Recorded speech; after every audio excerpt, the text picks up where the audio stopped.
Hello. Can you guys hear me? So, my body will. I will ping him in like 15 minutes.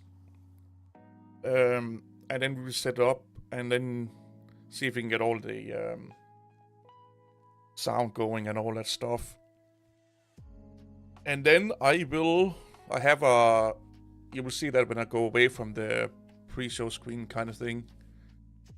I will have like a notepad open where if you guys want to ask a question, I will put it down there. And, well, I can ask it to him if you don't see it in chat. And yeah, no mercy. I made the decision this week that we're just banning idiots. I'm tired of them. This stream is monetized, by the way, because I want to leave it open. So if you're not premium and stuff like that, you may see an ad come in. I can insert ads, but I won't do that. And I also don't have any control over when they are popping up. The only thing I can do is I can pause them. But I don't know what that means and for how long. And if that means I pause the ads, then there will come a lot of ads after it. So I think I will just leave it into YouTube's capable hands of fucking it up. But yeah, since I don't make any videos this this week, this will be this week's video, and it will not be a members only one. It will stay up. So unlike the previous live stream where you have to be a member to see them after the recording or after the show or what you will call it, this is going to stay up. And depending on how people react and the outcome and stuff like that, we may do another one and do like 3 of these or 4 of these. And I may want to even make it into a regular thing where we talk to other people. And may even with face cam, because today there's not going to be any face cam. I don't want to be on a face cam. I don't want to expose him to a face cam. He's too sexy for the world. But yeah, I just want to see how people react to other people being on the stream, basically. Yeah, but if this is like going the way that I hope it will, even just slightly, this is going to be like its own thing. Like not a maybe a podcast, I don't know, but something, you know, where once a month or 2 times a month or once every second month, we find someone and talk to them for like how long they want to. And then those will stay up as a non-member thing. And then plus these things, I will just do the regular stream, you know. The regular live stream. I also don't know how Discord does membership, because it's a little bit weird. Because I kind of want to set up a membership-only chat in Discord, but I don't know if it can recognize the different tiers.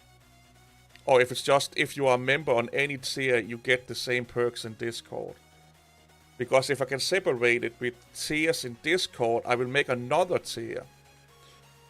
Where once a week, or maybe every 2 weeks, I don't know, I will go on voice chat in Discord, but only for that tier members. If that makes sense. So I'll make like a $2 or $3 tier. So they get their own chat room, they get the, you know, the opportunity to have a voice call.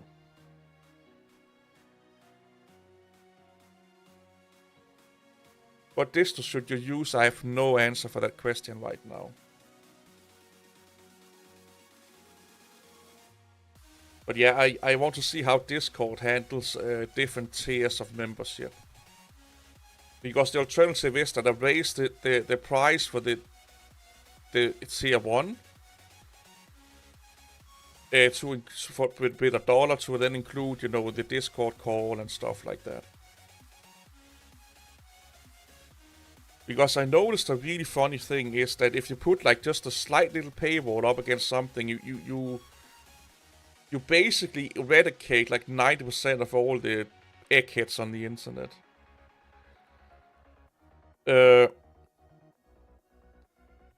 Well, Discord automatically gives it some role. There's automatically a role for YouTube members in Discord. So if your YouTube channel is associated with your Discord, and you are a member, you automatically get the YouTube member tag. So it's already in there. It just like, there's different, you can make as many tiers of YouTube membership as you want. I don't know if Discord recognize tier 1 versus tier 2 versus tier 3 or whatever it is. Because right now I can go on to my Discord right now and see what members that are associated with YouTube are YouTube members in my Discord. And if you log on, you should get a YouTube membership group, just like we have like the Not a Cult group. But it requires you to associate your Discord with your YouTube, aka have your YouTube link in your Discord.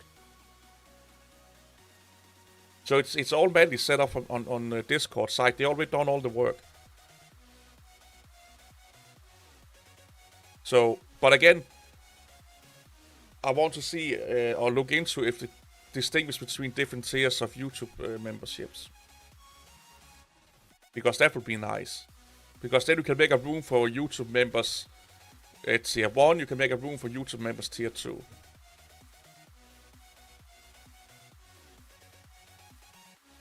Go download Windows Server. It's free for like almost over a year, you can extend it to. I will not use stock standard Windows as a server. Go download Windows Server and install that. It's so much more, and it has a lot more tools that you can use to administrate Windows, both remotely and locally. Using Windows Home Professional as a server is just not, it's not good. But like I said, go download Windows Server, install that. It's basically just Windows 10 with a lot of Xboxes out of it and stuff like that. And fuck around with it, and just, I think you get like 3 months for free, and then you can extend it to like up to a year, I think it is. And after a year, if you still want to try it another year, you just reinstall it. You just reinstall it. And if you set it up right, you can set it up so when you reinstall Windows, you don't fuck with your settings. I actually think I have a copy of Windows Server laying around.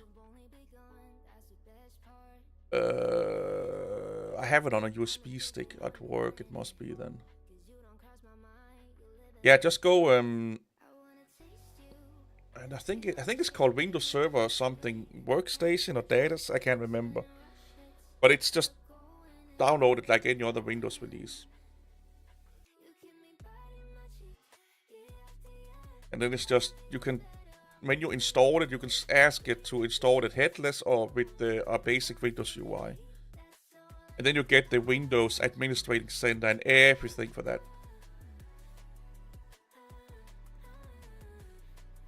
I will not use Windows Home or Professional in any server capacities unless it's like the only solution, aka you can't get Windows Server or someone just won't let you do it for some weird ass fucking reason. There's a reason why they have a server distribution, or not distribution, but spin of Windows. And heck, if you buy one of those key from like G2A or what the fuck it is, it's like, I think it's like $30 or something like that. Like, it's super inexpensive to get like a key. And it's like night and day, like how you use Windows. You know, it's night and day. That's why they have broke it up, which I think Linux should do, to be honest, also. But it's night and day. And because it don't have a lot of that extra bullshit that the desktop have, it just runs. It takes less resources, basically. Yeah, a key is not that expensive. A key is not that expensive for Windows. If you go like King Wing, I think it's called, one of them, and G2A is another one, and then there's WindowsKeys.com, I think is the one everyone is promoting nowadays. And then just shop around. And then you're getting it has made 90% of the work for you. You don't have to sit and set it up to be a server. It's done for you already.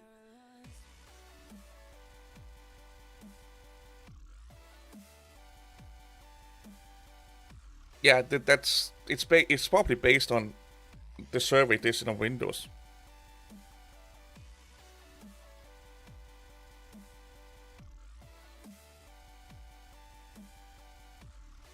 Are you taking a bath? What are you talking about?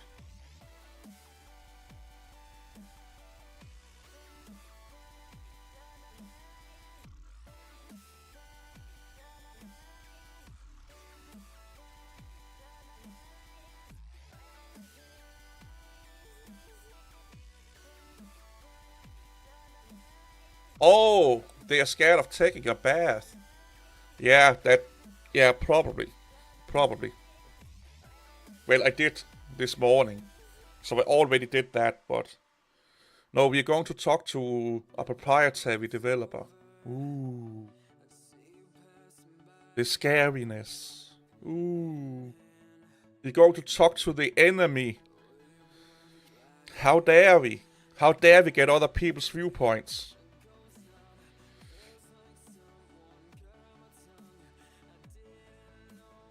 Oi, oi, oi.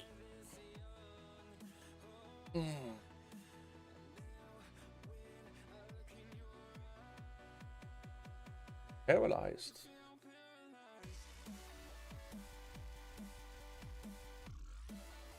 And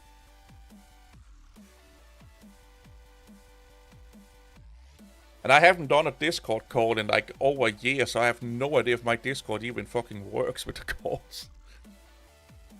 I think the last time I did one was with EB back in the day. When we did the whole farming sim thingy.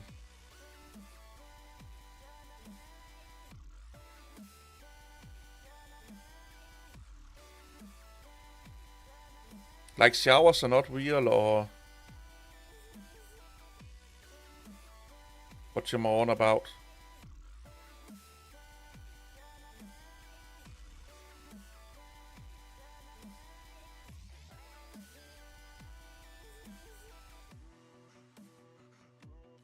Showers are kinda not real when you think about it.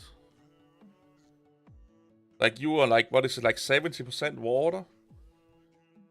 And then you are going into water, so are you covering yourself in yourself? Oh, developers, they don't exist either. Because we all know Linux nerds are the only true developers on Earth. Even though they never touched a line of code, they still know exactly everything about development. Because Linux Pro.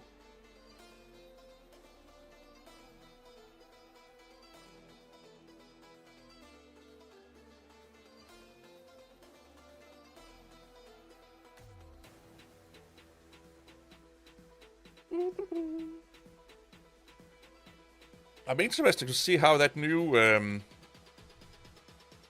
thingy with macOS is going to look like. They went all the way back to Aqua again, apparently. You're just sitting in your own dirt. Well, I think it's like... Is it this decade, or at least the time period we're in right now? We are basically drinking and bathing in the same water as Julius Caesar used back in the day. Because a fun thing about water is that water is not getting produced. There is the same amount of water on Earth as there always has been. It just changed the state. And going through the cycles of changing state and, you know, stuff like that, we should be somewhat... I can't remember if it was like in the 90s or now, but we should be somewhat in the period where the rain we have today and the water we are drinking today would be the same as Julius Caesar's.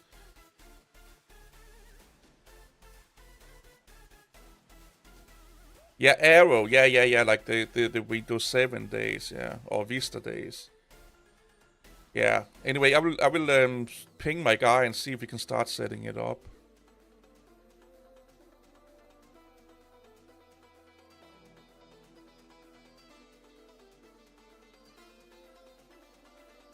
So I will stop the music. There you go. Because I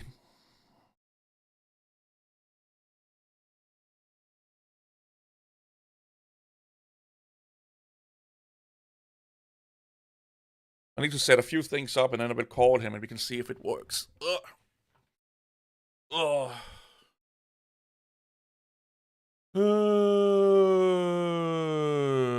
Or liquid class, not looking class. Looking class is the that was the classes from, what is it called? Google, right? Good old Google. Ba, ba, ba, ba.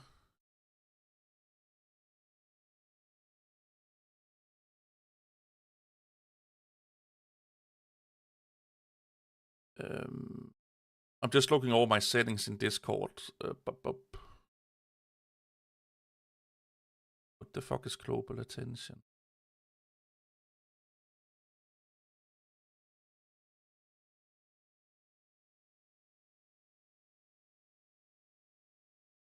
Oh, well, I probably can already... Oh, there's a soundboard. Talking.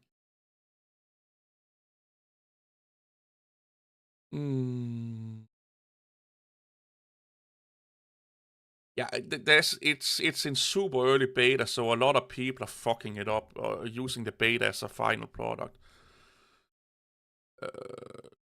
Start a voice call. Why is it not saying anything in my head? Hello. So I need people in chat to see if they can hear you. Okay, well, I don't know what to say. Mic test.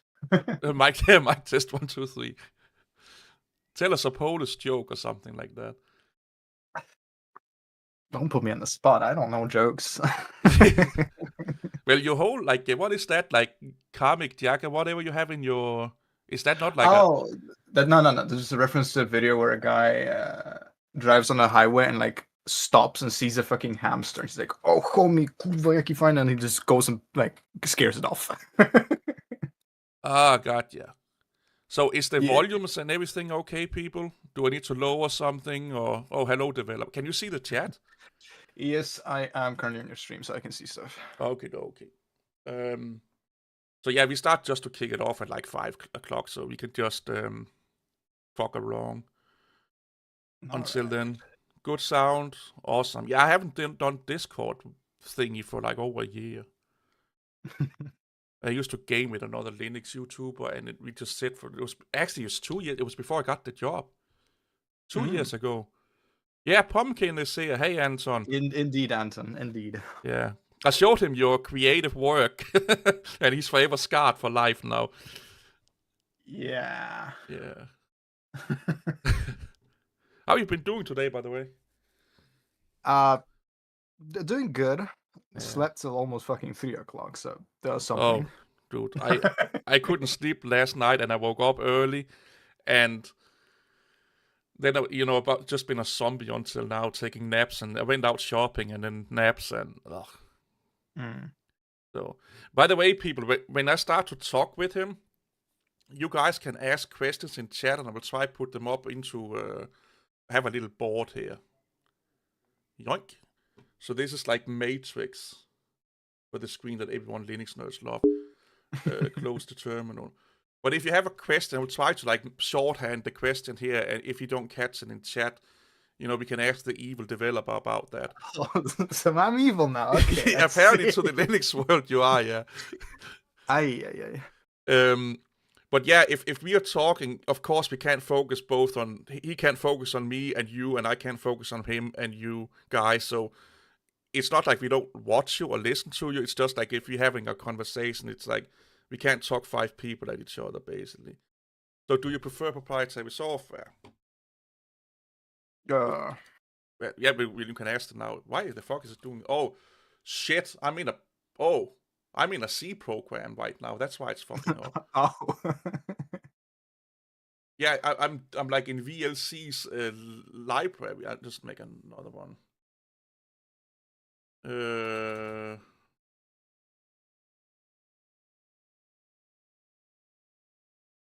I'm doing Kent shorthand, so you guys can probably not read.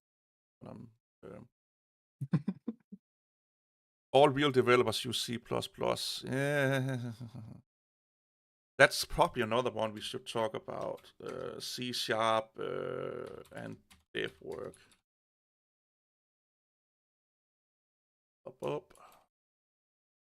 Because I know you have like an extensive interest in C#. Interest. Well, Oh, yeah, we can get into that. I can see people starting come in here. So again, like I said, we start about 5 o'clock our time. I'll do a little bit of an introduction to him, and if he wants to tell how he's planning to take over the world, he can do that, and then we just go nuts.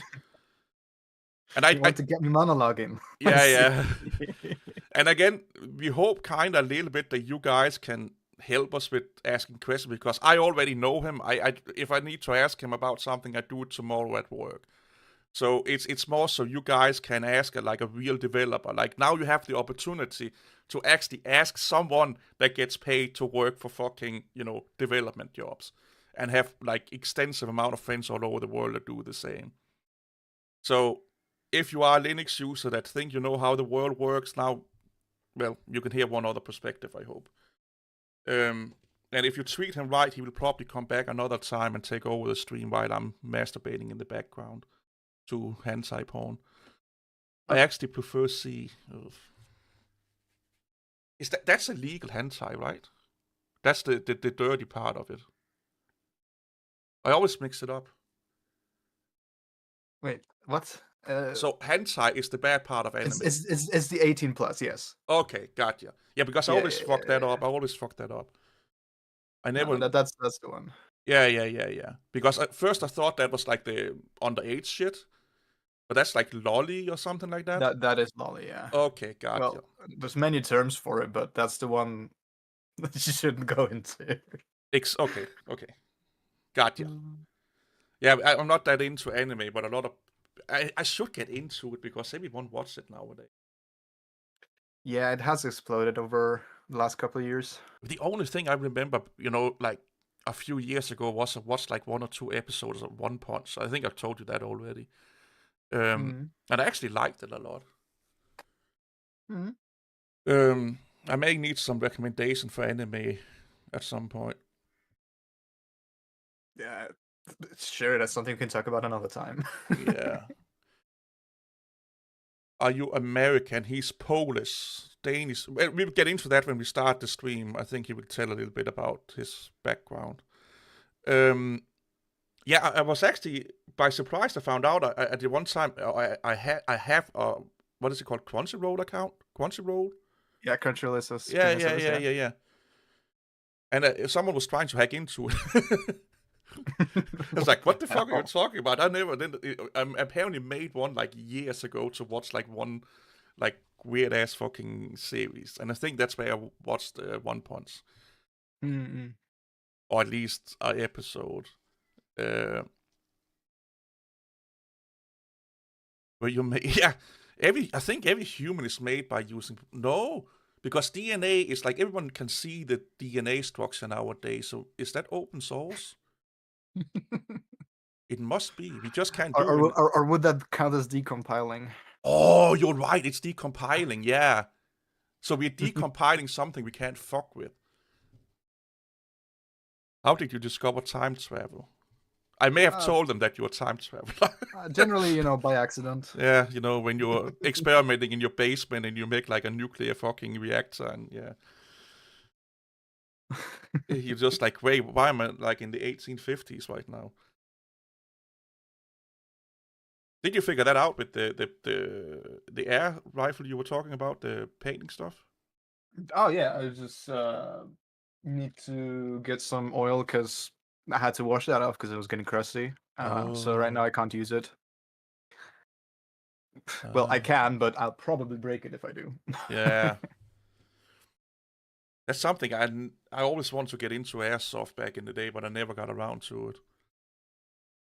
Then I start to play with real guns instead. Like I like guns, but like I can't have one in Denmark. Yeah, Unlucky. Well, we can, but it's only if it's for like if you're in the army or something like that. You can have one. You can technically get it for sport if you have a shooting range available and Yeah, whatnot, exactly. but Yeah, that's just a mess. or if you're like a hunter, Yeah. you can have like a hunting rifle and stuff like that. Yeah. It's just I don't know. I kind of like that we can have it, and then I'm also like I kind of like guns, It's like, Yeah, that's the problem. yeah, because there's a lot of stupid people in the world, but it would be nice to have one. Yeah. In case one of those stupid people come in the door. Yeah, Lama, we know you're already always experimenting in your basement with your new couch. So there's a joke we have with Lama. He has a girlfriend, and we all think it's his couch. So we just every time Lama brings something up, we just say that it's his couch when he talks about his girlfriend. He's just hugging the couch, the couch pillow, because girls don't exist. New law just dropped. Oh, we have so much law about Lama, it's not even funny. Like, I could probably make a video that's 2 hours long about the Lehman law. The Ken's Tech World deep dive. No, I've known Lehman like fucking hell for years now. Yeah, Lamar to Loop. Yeah. Because I met him doing another streamer's call, I think it was. Like Discord call, we were gaming together. Mm-hmm. And he's a little bit of a... Lehman, he goes all over the place. Then he's a Windows fanboy, then he's a Linux fanboy, then he's a Mac fanboy, then he's a Samsung fanboy, then he's an iOS fanboy, then he's a iPhone fanboy, and then he just circles around. And it's like, you don't know what he's advocating for today. He used to get spanked he still gets spanked by Becky, even though she's married. Now the husband is just holding him down while she's spanking him. And Becky I've known longer than Lamer. That was when I had my gaming channel. I used to game with her. Red Hat fanboys. So we might as well just go into it. Yep. Everyone, we have a real developer with us today. Yeah. And he's doing proprietary software, which the Linux world don't like, so you can ask him all the dirty questions about that, how that world works, and how delusional a lot of Linux fanboys is. And he can see chat, so I already told him if he sees a good question that I'm waffling on, he's allowed to cut me off and answer the question. So he has permission to kick me in the balls and say, shut the fuck up, I want to answer this question, basically. And if he deems some of you guys are being idiots, he also have my permission. I should actually mod him. What is your name in chat? And I can type something in chat and I can mod you. I am currently on a not logged in session. Okay, then you don't mind. Then Lama can be the log off. But yeah, sure. It's or not log off, be the kick off. But yeah, I already briefed him about it. We can't talk about what we do at work. Okay, so if you ask us like what are we working on, we can of course not talk about that. We can say like the overall like type of software it is. So telemetry gathering, e-commerce, and stuff like that. Security to some degree. He fucked around with AI a little bit, I think. Yeah, machine learning and stuff. We can talk like in broad spectrum, but we can't sit and say, oh, we're making this program that's going to fix this problem, because then you idiots just stealing it and we don't have a job tomorrow. I mean, to be fair, the image recognition gets scrapped, so... But still, and technically we don't really have a real NDA, so we could technically talk about it, because that NDA only covers that we can't talk about how the company is structured, not what we do. So, but it's just common practices. You don't talk about what you're working on. But yeah, I'll just call you. It's weird calling you Pumpkin, but I will not say your real name, so I'll just call you Pumpkin. Explain a little bit about yourself, what you do, how you got into software, and where you're from, and all that shit. Then when you're done, you can let me know, because I will mute myself while I go pee. So go nuts. All right. Yeah.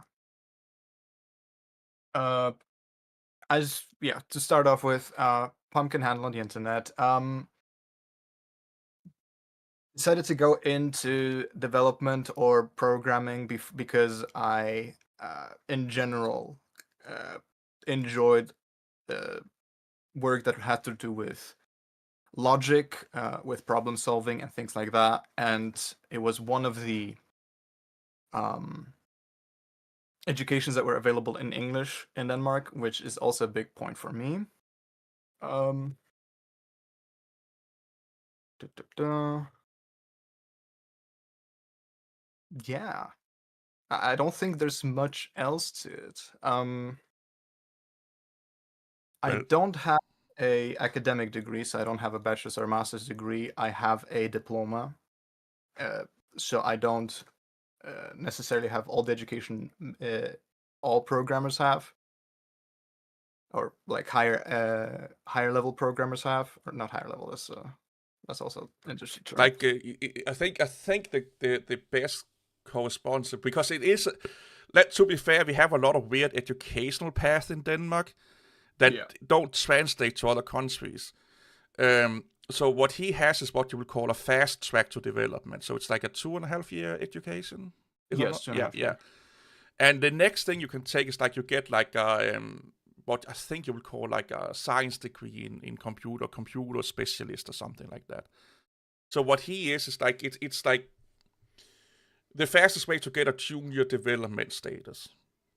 Yes. So when you got that, when he gets it or he has his education, that basically tells the world that he's smart, he knows what he's doing, but he's not like a senior developer or like taking in like a team of developers and stuff like that.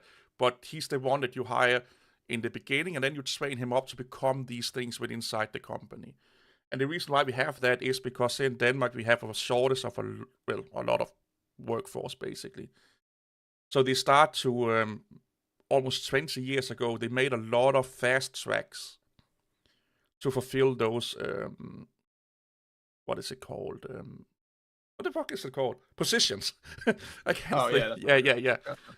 They couldn't because if you need like thousands of workers and you have to wait like 5-6 years for then Mm. you will go under. So they did a lot of that. I will not call it bullshit, but they did a lot of that, and a lot of good developers come out of that because they're not too tainted with school, which is Yeah, which is something both you and I have talked about, and I talked with Chad about that.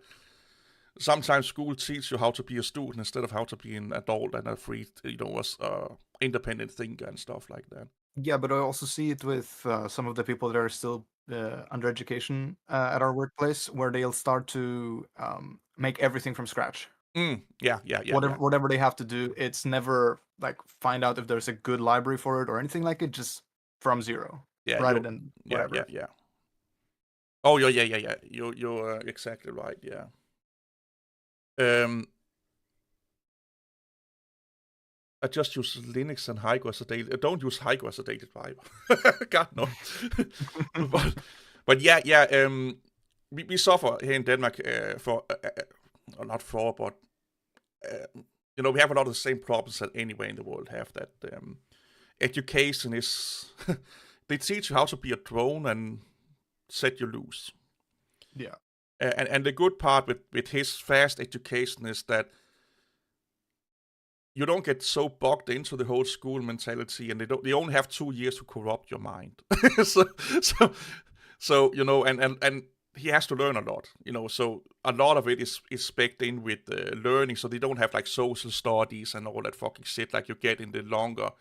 I remember when I took my mechanic exam, we have social studies for 2 years. uh, Yeah, so we went to school in modules, and I think it was in year 2 and 3. Every time we had a module that was like 5 weeks, and I think we had them like 3 or 4 times a year. There was at least 2 hours a week for social studies, mm, and it was like, why the fuck do we need this? Like, but yeah. he don't get a lot of that because it's so condensed. It's like a pipeline on how to produce developers as fast as possible. But it do give a good insight into how the world works because a lot of information have to be put in. I don't know. Can you talk about some of the projects you've done from school? Most of the stuff we did was really rudimentary stuff, mostly to just learn programming as a concept. We didn't do anything fancy at all. No, but it's still probably like what kind was it, like rewriting code or?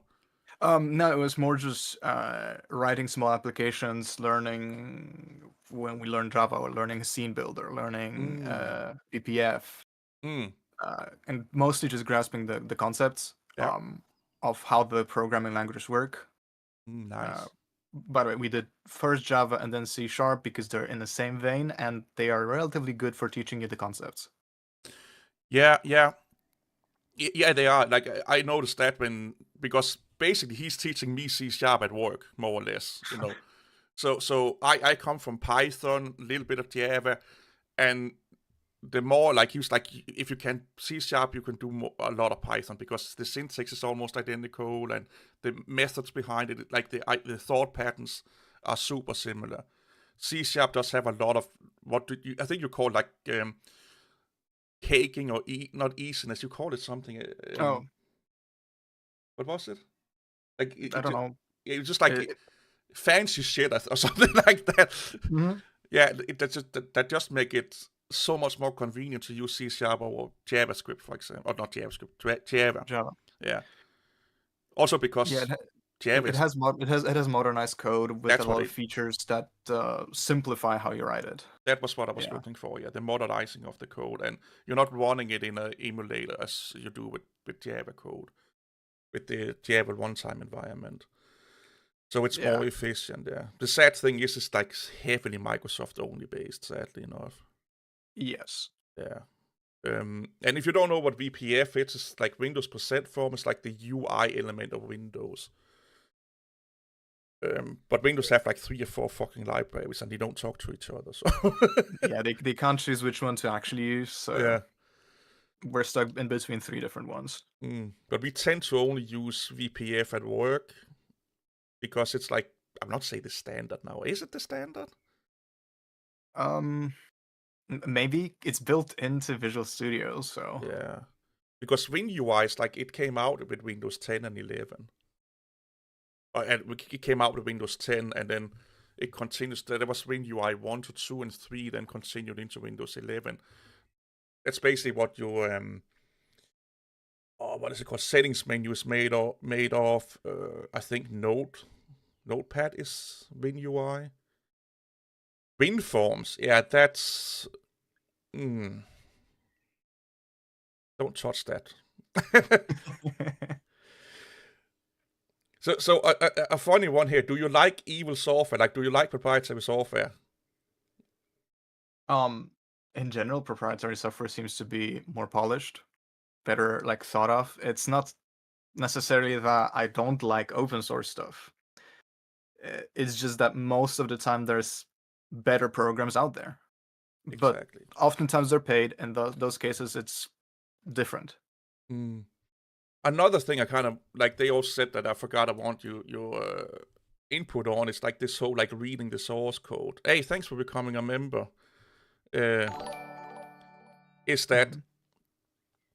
everyone talks about reading the source code and how beneficial it is and stuff like that. How many developers do you see reading other people's source code?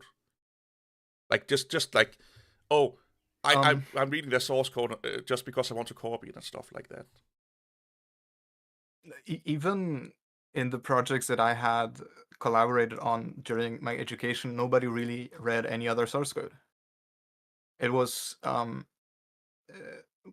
the most people do is read a summary or whatever you have as a public API description so that you can use the logic behind. Nobody looks into the source code as much because it requires understanding of many different moving parts. It's most of the time big projects that you would need to look into the source code for. So at that point, it's a huge time investment to understand it.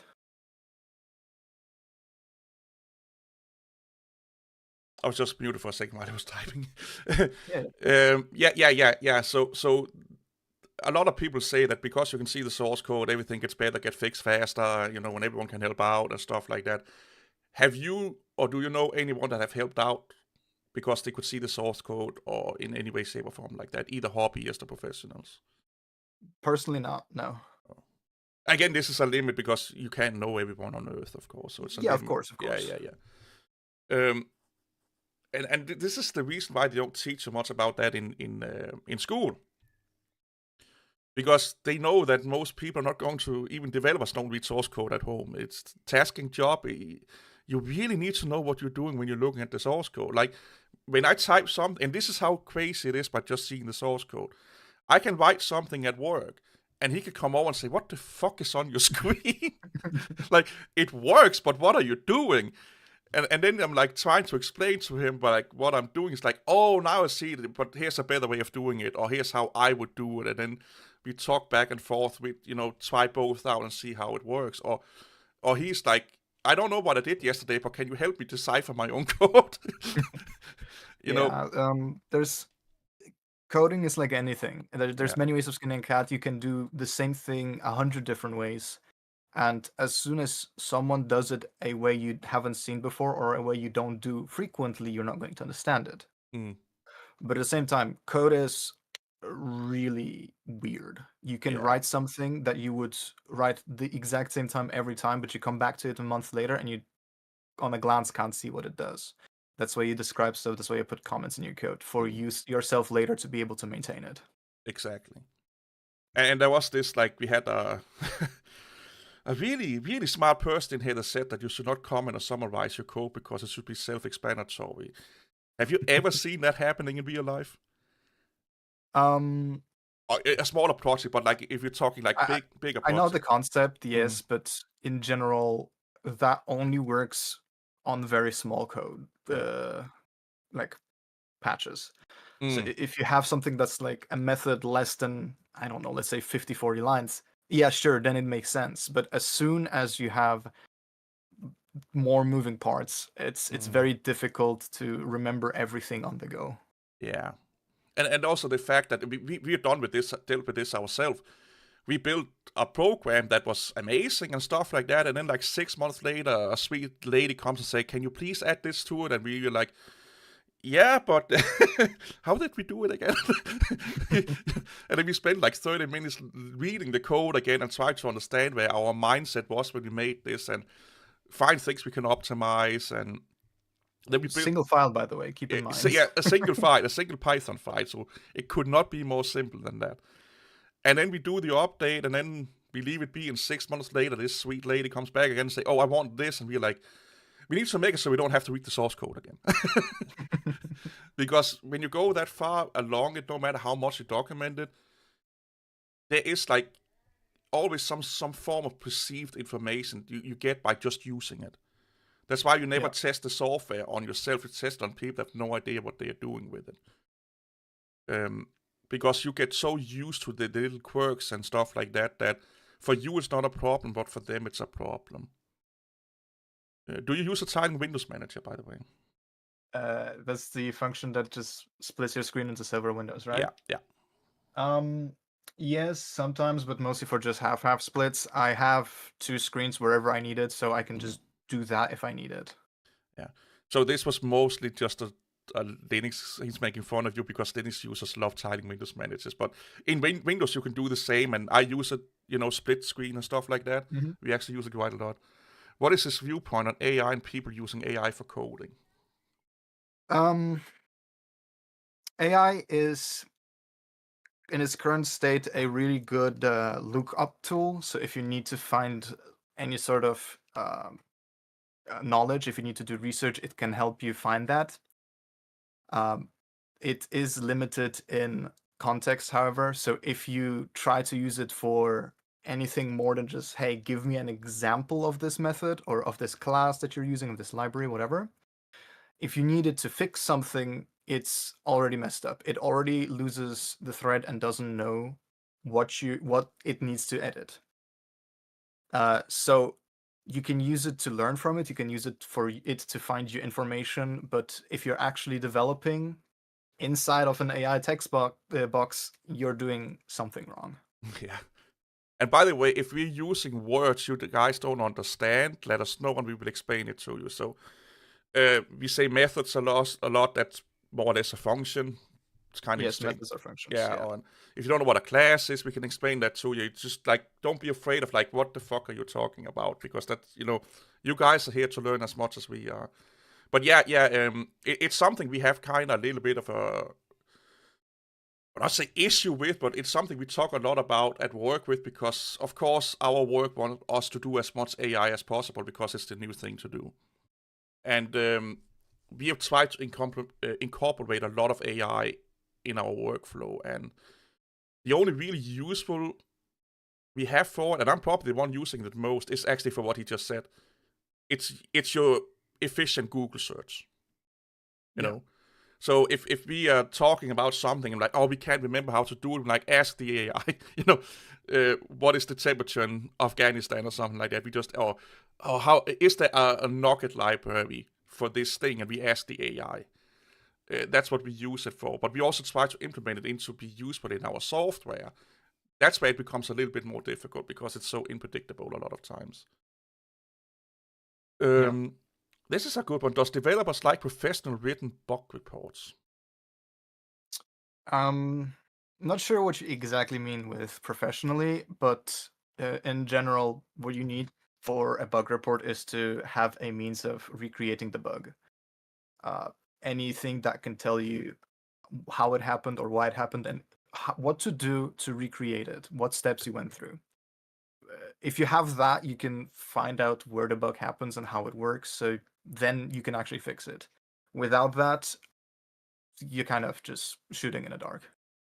Actually, this is one of the situations where more information is always better. So you may not write it in like using the right terminology and all of that bullshit, but if you give a developer like a 10-page report instead of just one line, it don't work. That 10-page report is actually way more useful. And that is why it has a chance of having good information. Yes. Yeah. And that is why a lot of times when you get a bug report request, they want to take a memory dump, a core dump, a kernel dump, even if they may not need it. It's because the more information you have, the more easy and better it is to find the problem or the bug and fix it also. We had one at work where we are writing to a file on a server, and the program crashed. We didn't know why until we actually looked at what Windows gave to us, why the program crashed, and that was because, was it a timeout or something like that? I/O timeout? Yeah, something of that nature. And that was like hidden in a paragraph of like almost a A4 page of information. But it told us that, oh, because of this failed, and it was because there was like an AO timeout somewhere. And that tells us that, oh, the network actually gets so oversaturated, we have to make sure that if it don't read the first time, try it the second time, and then eventually, if it don't work, then give us a report or something like that. And that was just from within Windows telling us, because we asked Windows, or not asked, we looked at why it was crashing, because Windows give really good crash reports like that. Linux don't, by the way, because they don't have, they see that as telemetry. But we need that shit, And he's the one that I'm building that telemetry tool with, by the way, at work. So that's why we are evil developers. And it's all, but it's already helped us up quite a lot. Yeah. Yeah. And when did we start on it? Like a month or 2 ago? 2 months ago? 2 months ago, I think, yeah. Yeah. And it's helped us, it helps the main developer, it's helped everyone so much. It's so easy. If you will start over or talk to his younger self, what language would you start with as the first language that you learn? I do think jumping. So conceptually, there's lower languages and higher level languages, and the difference is how close to hardware instructions they are. I do think you should start somewhere in the middle with stuff like C#, because it's a good balance between what code can do and what seems like a language, like it's English. If you go somewhere lower, like if you go to C or C++, that doesn't look like English anymore. That doesn't look like a language people speak. Meanwhile, if you go higher up with stuff like Python, it's very much English. It's very much understandable, but you're not getting the grasp of what code can do. You just explained what I tried to explain for an hour in my last stream so much better. I should just have called you up and say, "Hey, explain this here," because it's like, I think Lamer can remember that we had a guy in that has the same, and I was like pointing and clicking and drawing in paint and everything to make sure that they understood the point. But yeah, I just put the Java in with C#. If let's say they want Linux or something like that, I think Java is a good middle ground also. Yeah, they are on the same level Yeah. when it comes to the abstraction. Yes. But yeah, that's and a lot of people don't seem to grasp why you should do it, because, and you know this, if you go onto YouTube and everyone, what should you start learning program with? Everyone says Python. And that is because it's so much easier to teach people Python than it is to teach them C#. Therefore, they don't have to do that much work. Yeah. But Python is like you do, like what you said and like what I said. I just said in another way that Python is the program language you go to when you already know how to program, because it just makes your life easier. And I'm suffering from that right now at work, and he knows that, is that I started out with Python and web development. So when we're doing stuff at work, I still my brain is still in Python a lot of times. And like, why do I have to type all of this mumble jumble before they just like, can't chillax? It's because then later on you have way more control, and then later on I need that fucking control, and he's fucking right. And I'm sitting there, Python, Yeah, but it I makes guess it. look at it that way. It's trading control over convenience, and in languages such as C# or Java, you are in like a good equilibrium between the two. Hey, Python is great to learn if you just want to, just for fun of it, like you're not going professional, you just want to fuck around basically. As a hobbyist, Python is amazing for that. And Java do look nice on a resume, but Python is the most used programming language on earth right now. Yeah, if you know Python, Java, so you know Python is. And here's the thing: if you know Java, you kind of know C#. Yeah. Yeah, it's not that difficult. Yeah, the last couple of years, C# has done steps to go away from Java-like syntax to more just simpler syntaxes, but you can still do stuff more or less exactly the same way you do in Java in C#. Yeah, so they try to basically make C# more Python-like. I would say, like where basically. where they hide a lot of the boilerplate code, but you can still do it the old-fashioned way if you wanted to. Like, they have not taken away the possibility to do proper, as I call it, proper Java C# kind of thing in C#. They just made it so if you want to do or get started fast, I think you will say, they just took away, or not took away, but hidden a lot of the boilerplate code. For me, it was confusing. I will not lie, it was confusing in the beginning. That's why a lot of times when I do projects, I do them in the olden ways, and then he comes over and then let's do this in the modern way, because then I understood the principle, and then we use the more modern way. What is boilerplate? It's basically copy-paste code. Yes, it's code that doesn't change. You just need to type it for the program to work. I did a class with C++. I didn't care for. So I like C++, but I got told by computer, Casper, people that are taking fucking computer science degree, that it's because I'm Danish. Apparently the Danish brain, because it's invented by a Danish guy. A lot of Danish people actually just understand C++ a little bit better than everyone else, I guess. I don't know. What IDE does he use? Ooh. I'm in a Visual Studio.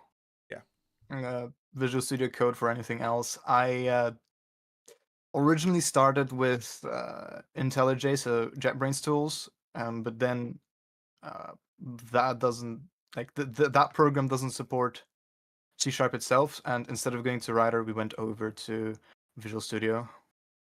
It is good though. It's big, but it's good. What do you think about Delphi IDE, like the Java IDE? I think it does more than Java. I have never used it. It used to be really popular, like back in the day, like super popular. It's kind of like before IntelliJ really kicked off. Yeah, no, we only used IntelliJ, and I've only used Java during my studies. I've not touched it since, really. So I would recommend doing it. Is like besides C Sharp, it's the second highest paid development language you can get in Denmark and EU. Oh And yeah, yeah, the thing is, if I'm using C Sharp, I feel like I could still go back to Java at I any will time, feel you're really. right. Yeah. Because when I do some projects at home, and then maybe not for like a week or 2 weeks, don't do any C Sharp at home. And when I'm at work, I don't feel like I'm disconnected with C Sharp, or I have to relearn it and stuff like that. But if I do Python for like a month at home, and then every day I go to work, I feel disconnected because my brain is in Python, and now I have to do C Sharp. If you get what I'm coming at. Mm. Mm. Yeah, Vim and Uh, editor. Yeah. Oof. yeah, why not Vim? Because it's not an IDE. It's a text editor. Yep. You It's can use you can use Notepad if you will. yeah. But again, he's making fun. It's I like one know, of I those know. Linux. Yeah, I know. He's Nano for embedded programming, and Mm, the Linux guy, of course, swapped it to Vim. I like Nano. I used to use it in a lot of my tutorial videos back in the day, and people got so angry. Like, it's so fucking easy and convenient. I don't have to remember 10,000 key combinations just to move the cursor one. Like I get it. It make you feel like a nerd. So rest of the events, there are so many programming languages out there, but there's one thing that is kind of universal, and that is it's neat with all these new programming languages, but the world moves really slow in that area of the world. So for a program like Rust or Go to really take over, or become like, you know, like the go-to coding language, it will take decades.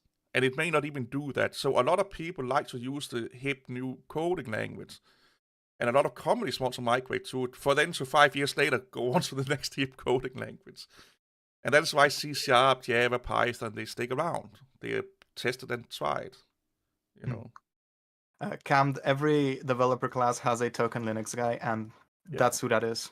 yeah. We actually have one at work also, and it's not me. It's Casper. Yeah. Yeah. But he's cool about it. I just knock him down a little bit. Yeah. Oh, he's a cool dude. He's just fucking around with him. What are you taking again, Lame? I can't remember what education you're taking. VS Code is amazing, yeah. You know, but IntelliJ is really good for Java. Or Oh yeah. Eclipse. Eclipse is also a really good one. Which is so Eclipse is a free and open source version, but it's ugly, unintuitive, massively slow compared to IntelliJ. Not to be that guy, but that tends to be open source projects. Oh, like I said, they already know me, so Like, I, yeah, they do what you ask them to, mm, but it's not pretty. Kotlin is basically to Java what TypeScript is to JavaScript. It is a extra layer on top of it that is used in specific cases, mainly Android development.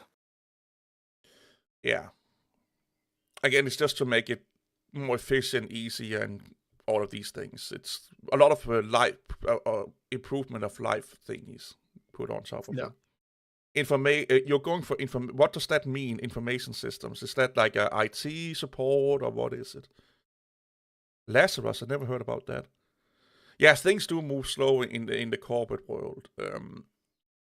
That's why we still have bank systems done in Fortran, that we are using Yeah. every day. So I have C Sharp and dev work here. Why do you think? Because a lot of people say like, oh, we should use like a universal programming language like Java, Python, because then Linux users can use and blah blah blah blah blah. But why do you think C Sharp is so prominent in the development world? Because it's kind of like up there. It's, well, nowadays C# is a simpler version of Java. It took what Java was all about and boiled it down to what's like to make it simpler. Java basically stood still and is still more or less standing still in how they do things from my perspective. So It kind of yeah. is and not. Um, I would say like I would say you're right. Java is not slow anymore. That was back in the 90s. Java tends to be more, for the sake of consistency, they tend to be more conservative with what they do. So they do add stuff to it and stuff like that, but they keep a lot of the old ways of doing things because consistency. Where C#, they are not afraid of, well, now we're doing it this way, and forget to fucking put it in a document, and now Pumpkin can't get his program to work. That does happen. That has happened a few times. Or I can't get my program to work. Or there's so big difference between framework 4.7 or 4. Or 5. Whatever, that is two different worlds. Where Java, it's kind of, consistent. It's really consistent. Yeah. But Java is also mostly used in backends, where C# is used all over the fucking place. Yeah. The benefit you have in Java is that, well, it basically works everywhere that's supported. You don't have to fight against it to make it work on certain environments, because as long as you can run the virtual machine, you can run Java code on it. But one of the things that C# breaks, recently they started moving out standard libraries, such as configuration managers, into NuGet packages that you have to download on the side to make it smaller, which sounds good, but at the same time, now you need like 10, 20 packages or libraries that originally were just bundled in with .NET. Yeah, we actually had that. It was like the update library we couldn't get to work, because we were fucking around and we couldn't get. But this is what the AI say. This is what Windows learn. What is it called? Microsoft.learn tell us to do. This is what Stack Overflow is telling us to do, and it don't work. And that was because they moved into be what was like a COM associate or whatever you want me to do. Yes, originally the Windows Update API was bundled in the standard system library that you can reference. Then they moved it into a NuGet package, which is not marked as deprecated, but is deprecated. And you are actually meant to import it from your COM libraries from your PC, because it is downloaded, it's just not included in your standard API. Yeah, so you basically have to activate it. Layman's term, yeah. So you have to go into another menu, then say, I want to use Windows Update API library. PostgreSQL. Oh, PostgreSQL, is that not the... Postgres is a database. Yeah, the one we use right now from Superbase. Yes, Superbase uses Postgres. Which is weird. It's weird. But yeah, but Microsoft do a lot of those things. Like, as much bullshit as they get for Windows, Microsoft are really good with all the other technologies. Like, what is it called? Not Visual. Yeah, Visual Studio is actually a really fucking good IDE. Like, yeah, it's a specialist tool for a specialized case, and it can do everything about that. And C# is a really good programming language. Azure is really, really good. Yeah. The more we keep it within Microsoft technologies at work, the easier it actually becomes for us. And even if we go to Google, in Google's instances, it's like it's easy, but it just seems to be more expensive, if you ask me. Like, to be fair, Azure is expensive as hell. yeah, that whole fucking debacle we got into. But just like you heard what Casper was talking about, like it sounds expensive for what they're doing. Yeah, it does. Yeah. So Google are really good at getting you logged in with a lot of free stuff, and then they just bomb you with fucking like high prices later on. We made him waiting to be a developer. Yes, so Scooby is that super fucking special operations Lockheed Martin developer I was talking about. Okay. Yeah. So he I think you also heavily into C# and stuff like that, right, Scooby? But yeah, he has some really good information about that shit. Like, yeah, Azure is really great, especially when you go into like the whole management system of it and stuff like that. And because it's Microsoft owns GitHub, so Yeah, Google say that 30% of their code is done by AI. I highly doubt that, though. What is your take on that? 30% is so much for a program that has been built over decades. Yeah. It seems unlikely, but who am I to know? I think I think what you guys are misunderstanding is that using AI has made them 30% more efficient. Or they have used AI for 30% of the process, so that code was written using the help of AI, wasn't actually written by AI, though. Yeah, exactly, yeah. Because that's what I hear, like, and even our boss came into us and said, we have to use more AI because all the ones I talk to, they've gotten between 20 to 25 more efficient using AI. And that's why I think that's what they mean by it. Not that the code was written, but they get 30% more efficient or 30% more help, or, you know. It wouldn't be the first time they took a number and just lied about what it actually means. Yeah, that's what companies do. Yeah. Yeah, for their shareholders, yeah. And also, like, we have talked about this before, and I think Pumpkin will agree again. It sounds like I'm talking to a dog every time I call you Pumpkin. Like, a lot of the AI that people use today, they already used back in the day, but they just call it either machine learning or algorithms. I mean, there's cases of companies that make rice cookers claiming that it's AI powered, Yeah, you told me that. which isn't even true, because the system that they use in those rice cookers is what was called fuzzy logic, so that it analyzes stuff on the go. And that system has been in use for like 15 or 20 years, and they simply renamed it to AI to sell to the modern market. Because it's kind of predicting stuff, but it's instead of using proper AI, it's just using, you know, like, well, lazy. What did you call it? It's fuzzy logic. Fuzzy logic. There you go. Yeah.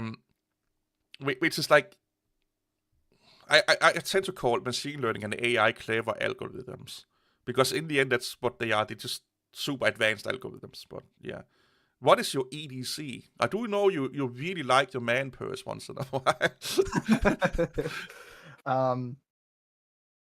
I don't know what would be included. So what do you do know what EDC is, of course. Everyday carry. Yeah. So just briefly, what things that you almost never leave without.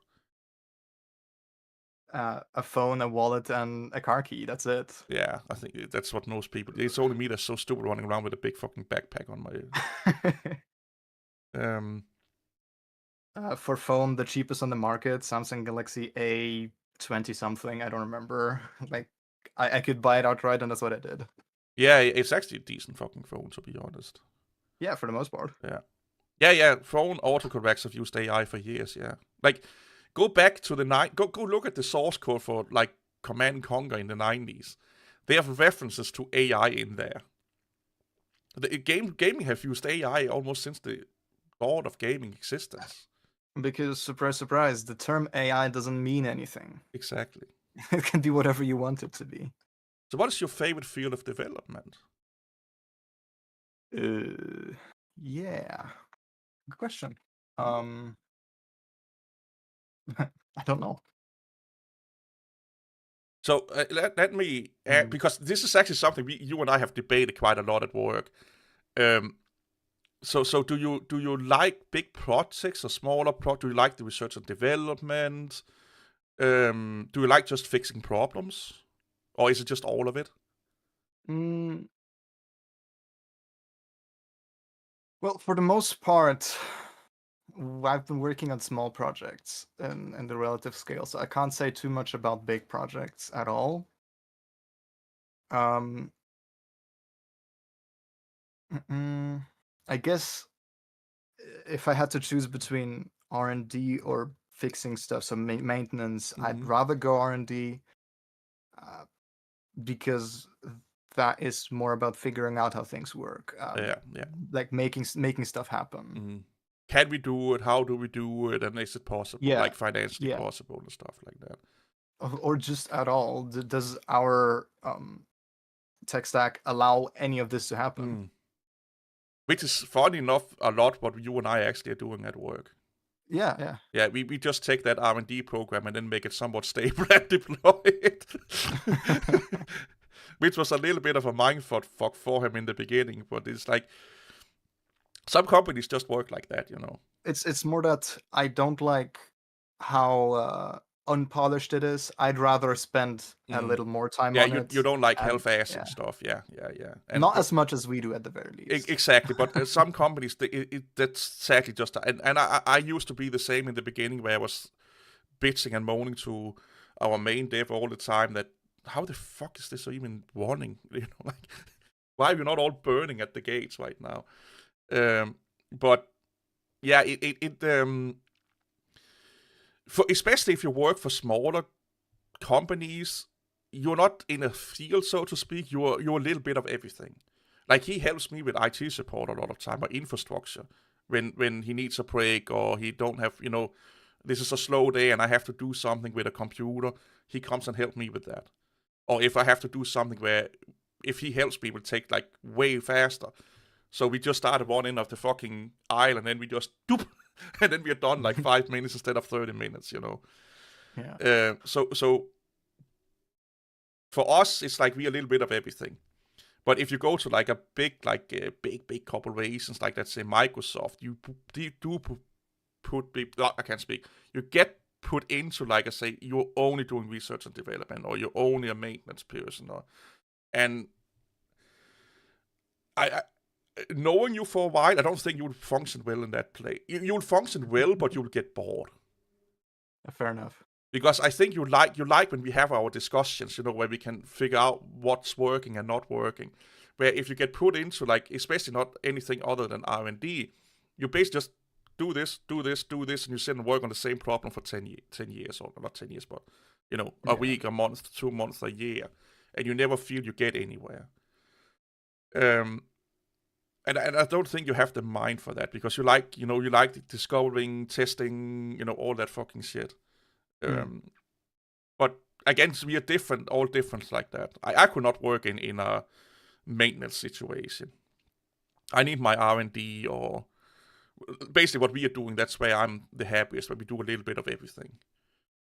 So I will probably work best in smaller companies and stuff like that, startup companies and whatnot. I always say to people, like they ask what my position is, and I'm saying I don't know what it is. I'm a problem solver. I solve problems, and if that means I have to learn a programming language, that means I have to learn a programming language. Because I don't like being put in a box. Yeah, no, that's fair enough. Yeah. I don't think it's not for everyone, definitely. No, but technically I am doing one job, you know. Yeah. Yeah, what would you say? Cam's asking, now that GPUs have a lot of neural cores, could the bots in games be controlled by the GPU locally? No, because neural cores would be used for neural networks, a type of AI that actually does machine learning. AIs or bots in video games use very simple algorithms that are pre-programmed and predefined. You don't actually do any machine learning for AI in games. It's just both of those things can be classified as AI. Mm. And neural networking, like neural cores, thing about upscaling and stuff like that. That's probably what they're being used a lot for. Yeah, DLSS and whatnot is all AI Yeah. powered.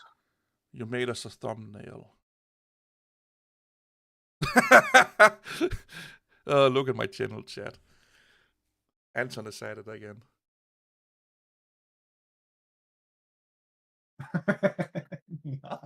That's actually a good one. I love the traditional pose. I don't think I ever worn a clothes like that on my confirmation. I think was the only time I did that. Yeah, that's actually a good one. At least nobody's getting spanked or looped up this time. This time. I think Anton has like a secret sadomasochistic like fantasies or something like that he's living out on in his artwork. For anyone that doesn't know, there's a Discord, and in there's a general channel with the image. Like my Discord link is always in the description. You can just click it and you should get into it. Yes. We do a lot of crazy shit in there. But yeah, it's yeah, I work for a smaller company. I'm in generalized. I've had to do front end, back end. Yeah, full stack. Yeah. So that's what our main developer, I think, is this education is like main stack or full stack. Sorry, full stack. I think you Yeah, told I me think that. just full Yeah, stack overall. Yeah. which is a weird education if you ask me, but it is what it is. Ding. I don't know what you're talking about. Oh, I know what you're Swedish, so you're a little bit fucking degenerate. Like if you're Swede and working in Norway, there has to be something wrong with you. Like, but yeah, That might it's just be a Danish take. I don't know. uh, but yeah. Funny enough, we do have a lot of, or typically have a lot of viewers from like Poland and your neck of the woods. Funny enough, Ukraine, we Cool. have a few of them also. But they typically come only in the weekend. Mm. Yeah, busy working. Yeah. So this is our day off today, so that's why we kind of can do a lot of crazy shit on Wednesdays. But it's the development world is a funny world, man. Um, so have you ever fucked around with Linux other than just heard about it and We've done some work on Linux. What was it for? Um, I think for Docker yeah, probably that. setups, but Yeah. that's it. And that was on a virtual machine anyway.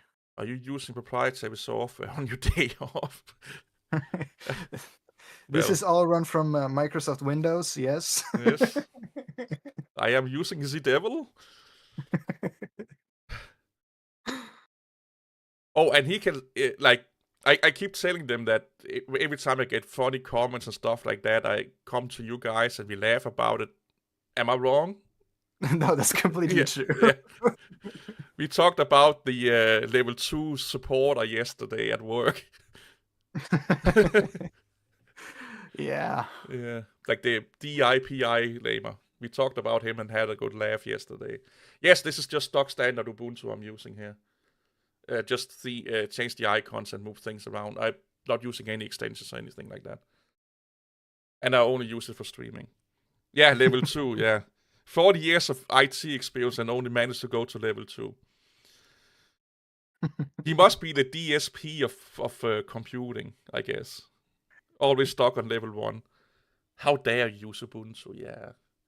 No, I do like take your guys' comments, not your guys, but other people's comments and showcase them at work if they are super fucking funny. Only art is acceptable. Oh. Level 2 IQ. Yeah, he was a fucking weird dude. He was from Germany. They Lynch. don't know. Yeah, Lynchman or Linchenheim or something like that. I see. We know you're fucking with us. But yeah, that it's just like.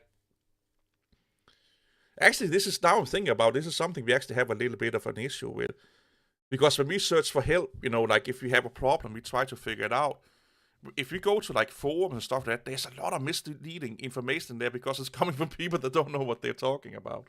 No, absolutely. Yeah, That's that's why you gotta watch out because there's so many answers on Reddit, and most of them are largely wrong. mm. So we tend to stick with like Microsoft Learn or something, or Stack Overflow seems to be more moderated in that aspect, to be honest. Yeah. Yeah, bootload explode, man. Yeah, but it's just it's a weird thing with how a lot of outsiders perceive the whole technology world because it's hard enough that not everyone gets it, but it's also easy enough to understand the basics that a lot of people with a little bit of education can understand it. And then they think they are like, these experts. Some people have already stopped thinking critically when it comes to looking anything up. Mm. Google had their like highlighted answer, which would be wrong in a significant amount of cases, Oh, yeah. and it didn't stop them from just trusting it anyway. Yeah. Yeah, AI people lose the ability to think critically. Yeah. Yeah, the whole vibe coding thing. Yeah. Yeah. I honestly don't think it's going to be that big of a problem, because if you don't, it's that simple in life. Like, if you don't do your job correctly, you don't have a job. You maybe can fake it for a while, but at some point they figure out that you're full of bullshit. Mm. At least you have to be able to do your job at a basic level. And a lot of people that trust AIs that much can't do it at a basic level. You know.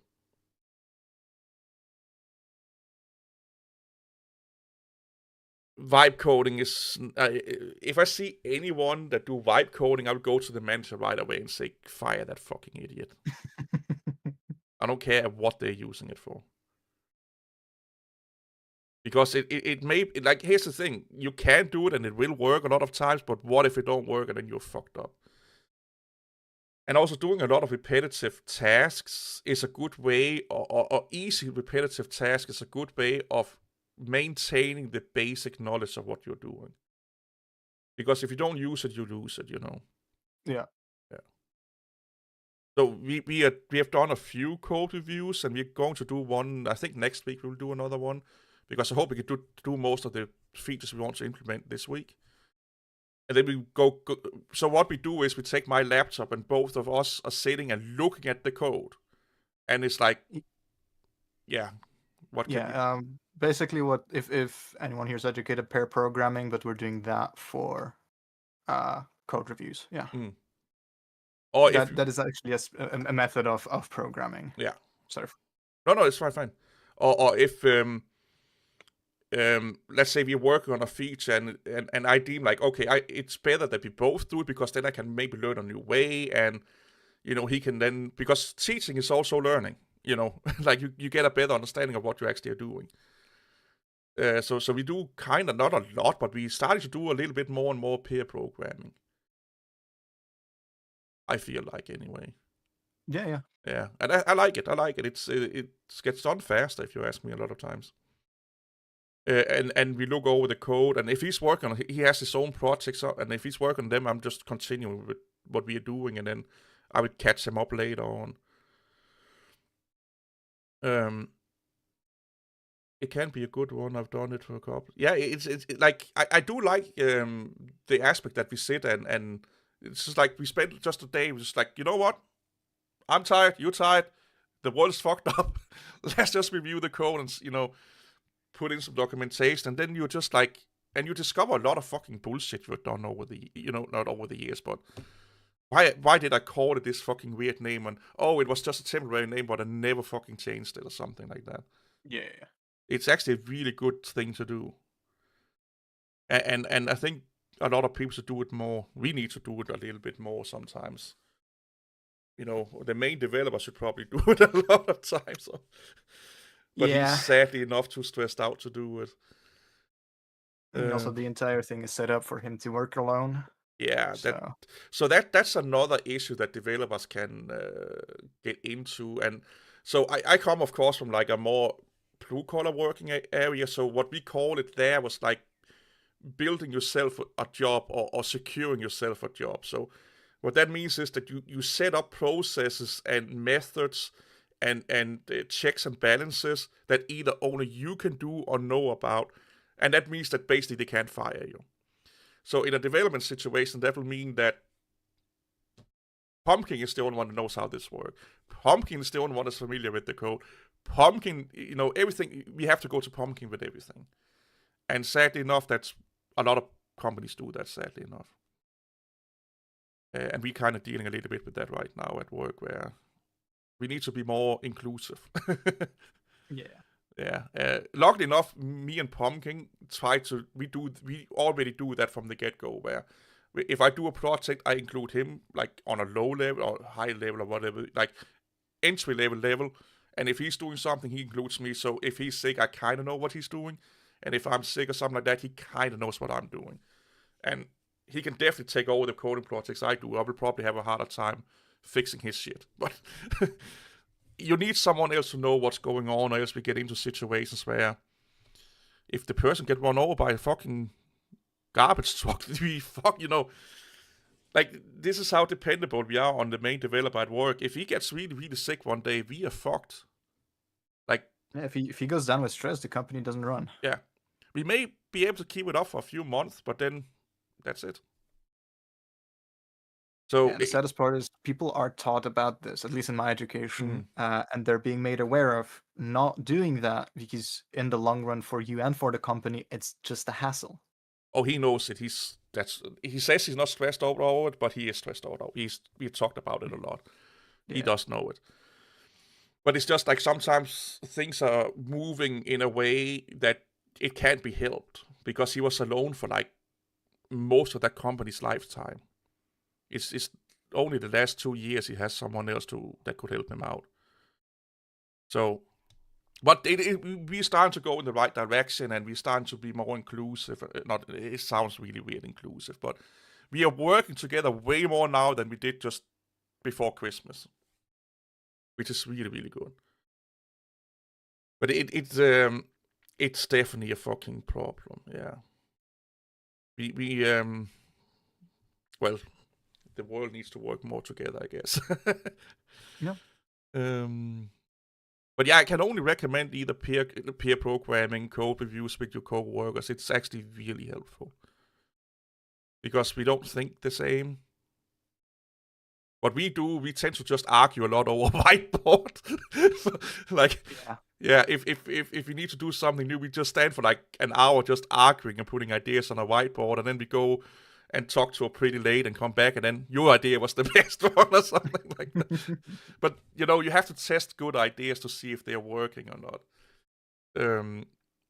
And sometimes that is, I will not say arguing, it's debating. It can be heated debating or passionate debating. Not to the degree that comment sections on YouTube, but I sure hope you don't. no, it's just like, no, listen to me. You don't understand what I'm saying. No, you don't understand what I'm saying. And then, but it's healthy. I believe it's healthy because you're testing each other's ideas. And sometimes I do it on purpose. I round him up on purpose because I know because I'm just like, he needs to get challenged a little bit more. He's really big into Java. Not Java, sorry, JSON. So at one point I was like, no, we need to get into it. Was it SAML or what the fuck was it? No, not SAML. Yeah. XML. And I could just see he was like fuming in the corner. It's like, it's so inefficient. And so, let me poke him a little bit. So I poked him for like half an hour. I was like, dude, I'm just fucking with you.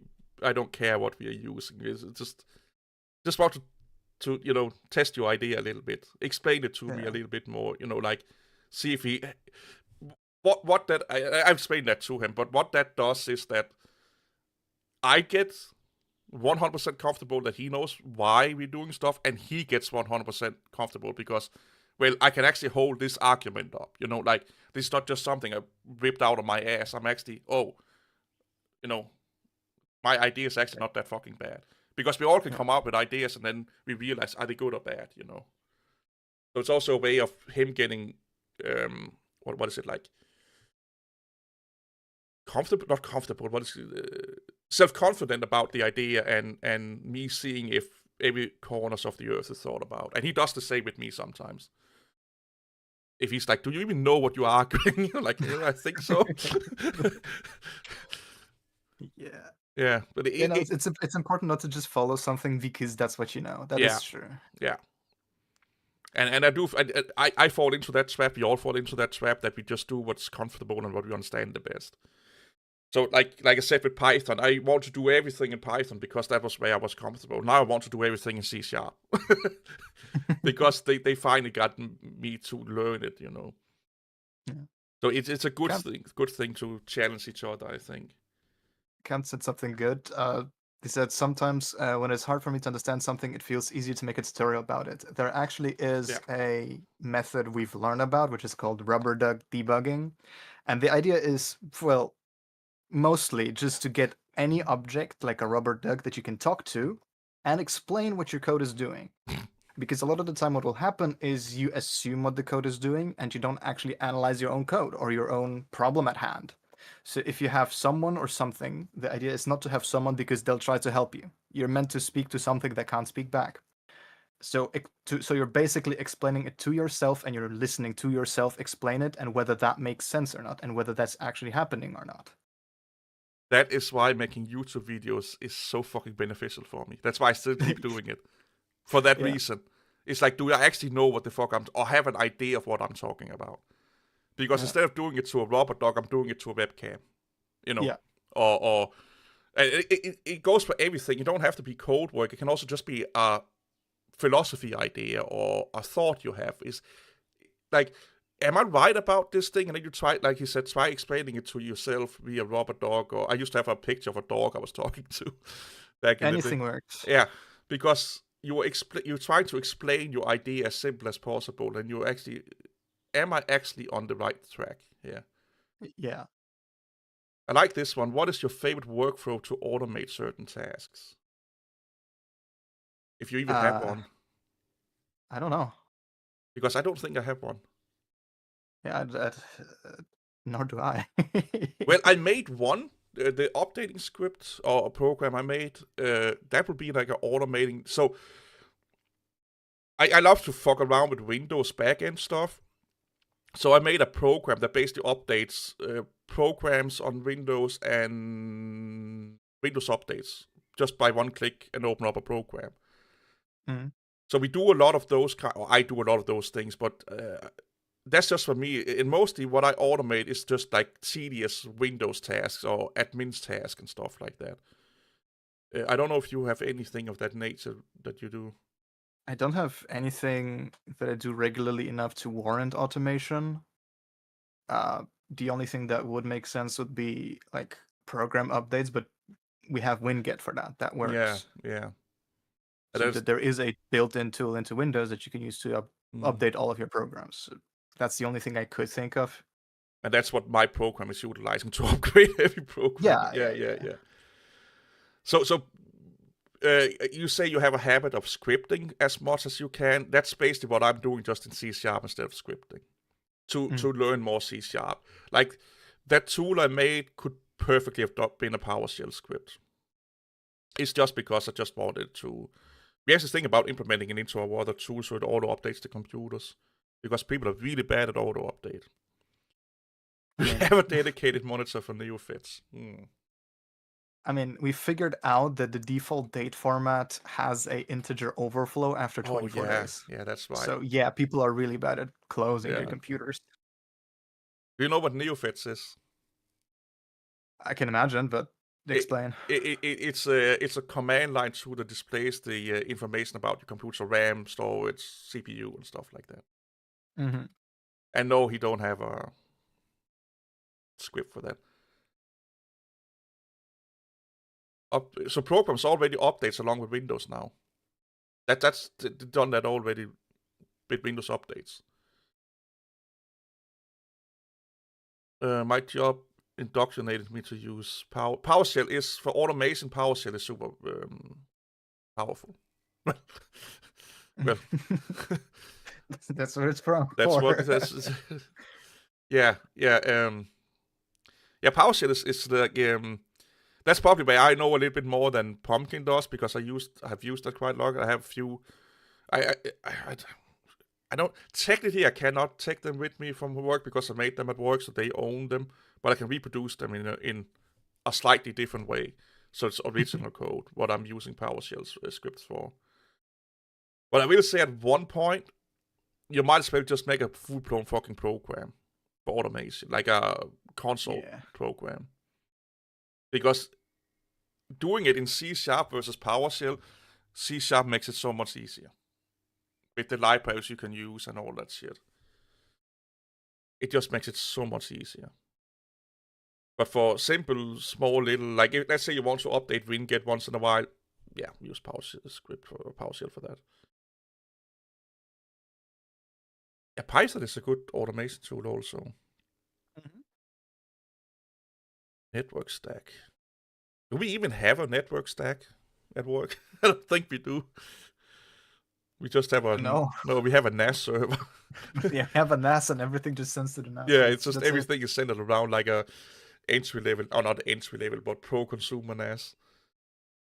And C Matrix, yeah.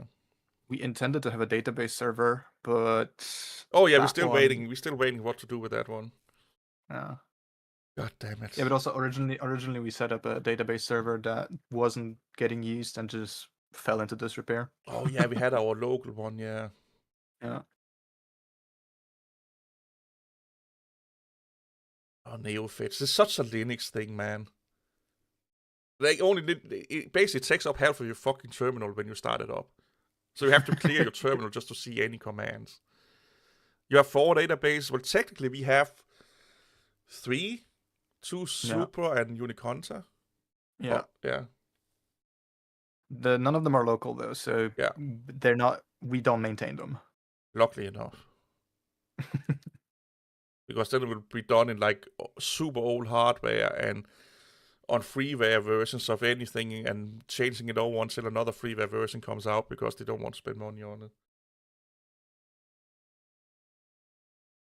Yeah, that's we used Microsoft SQL for our initial database. Exactly, yeah. And they actually worked quite well when you kept up on Yeah. it. Yeah. Yeah, as long as it worked, it worked. Then it fell apart because of Windows updates, and we didn't update the program for like over half a year without using it, so it just fell apart. Again, if you are in the Microsoft ecosystem and you can pay the price, it's a fucking amazing ecosystem. Yeah. It really is. It's just that, can you pay the piper? Can you pay the price? Yeah. Like the year that we had that free version of Azure that we ran, it was amazing. Like it worked. Like yeah, it worked fine. Until they were like, oh, remember, you have to pay us thousands of dollars a month. Oh, fuck you. Yeah. The government just pay. Yeah. Sadly enough, we can't do the same here. We can't just send the bill to Uncle Tom, and then he pays it. But Super is actually kind of nice, also. Yeah, absolutely. Yeah. But for what you're getting, it's actually super nice. It's just like they're using PostSQL or Postgres. Yeah. Postgres, yeah. So I'm not that big into databases like that. We're also starting using more Red Hat infrastructure tools. I never used those, but I heard that they are really, really good. I know Will in my Discord is going super fucking Red Hat boner because he's working with it and he's getting familiar with it. And now Linux is the best thing since sliced bread, and Red Hat is like his new bottom toy. But like Microsoft Windows Server is actually really good also. Yeah. Yeah, NeoFetch is used to tell that I'm using Arch, by the way. Yeah. Yep. So, what would your dream development job be?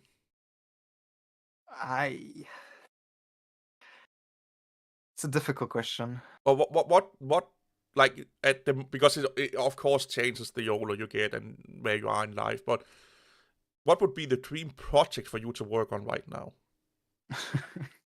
Like, oh, I would really look into this kind of thing in like AI or I don't know. I don't think too much about it at the point, so I can't really tell you. Kind of makes sense. OpenShift of applications and boxes for developers. Your dream was game development. Oh god. Hey Ruby. Or Rudy, sorry, Rudy's. Yeah, game development is like, if you really like to work long hours and don't get paid what you deserve and have no spare time and be in crunch mode all the time, yes, become a game developer. Unless you're doing it on your own. This is like working for other people we are talking about. It's not because game development is hard, it's just because everyone wants to be a game developer, so therefore they can abuse you. Yeah. It's just like there's too many developers and the working conditions are too bad, because if you don't want to work under those conditions, there's another fucking idiot that wants to do it.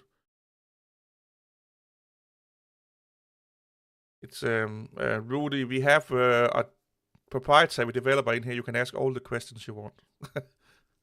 Oh yeah.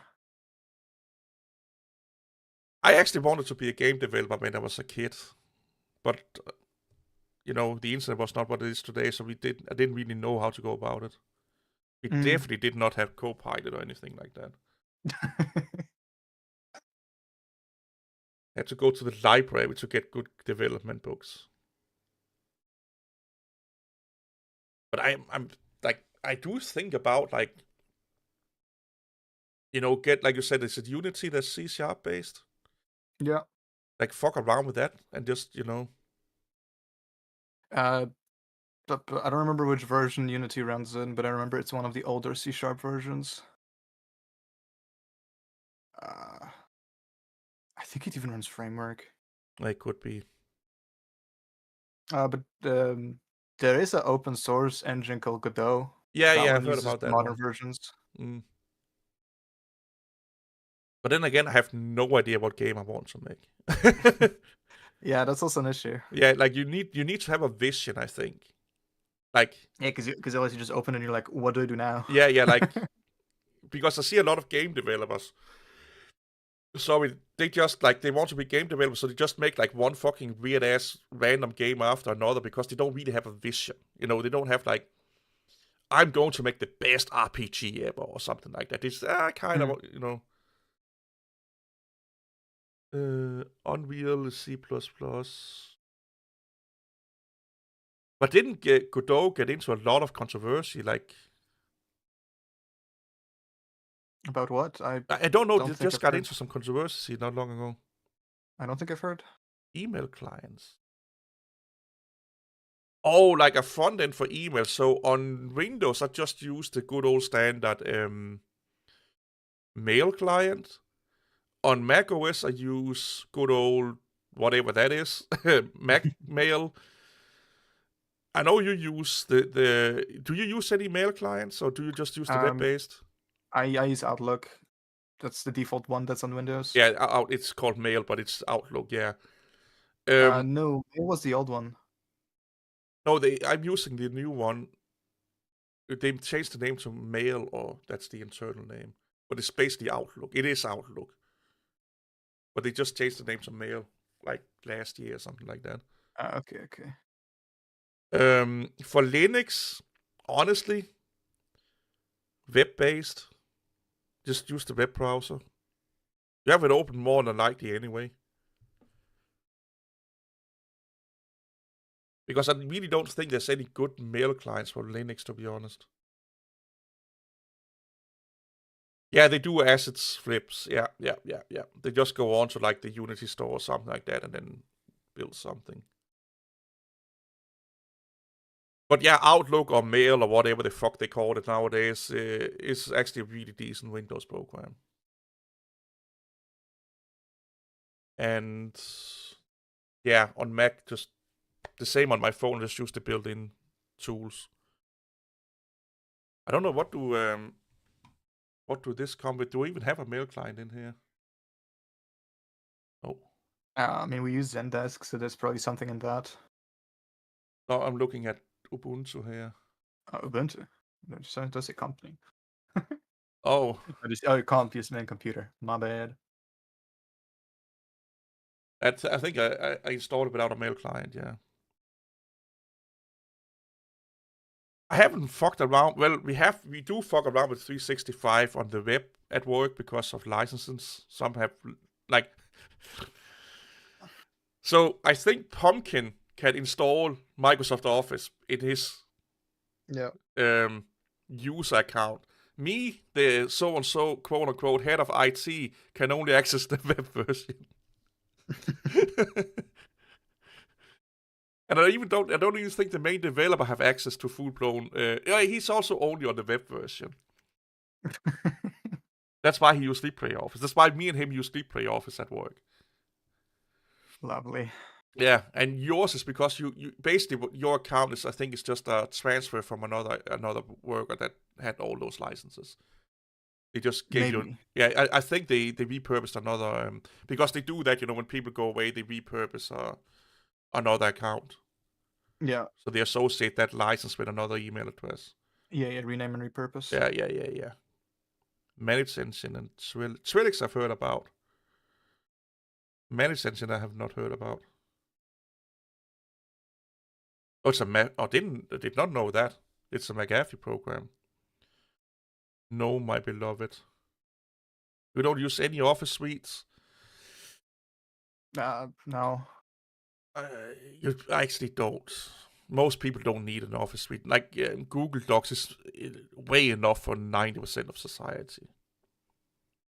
Samsung Notes is actually really good. Yeah. Yeah. And you can lock your notes with like your fingerprint and stuff like that. I really like that. Yeah, it's a weird world. Like the more that I fuck around with development, the more I learn that the Linux world have no idea what they're doing. Not 25. I only used the previous version of Windows Server. If there's a new version now, I kind of want to download it and fuck around with it. But it's Windows Server. They don't change much over the years. Like, it's probably just going from a Windows 10 base to a Windows 11 base. That's probably the biggest improvement. Oh, it came out early this year. I have to look into it then.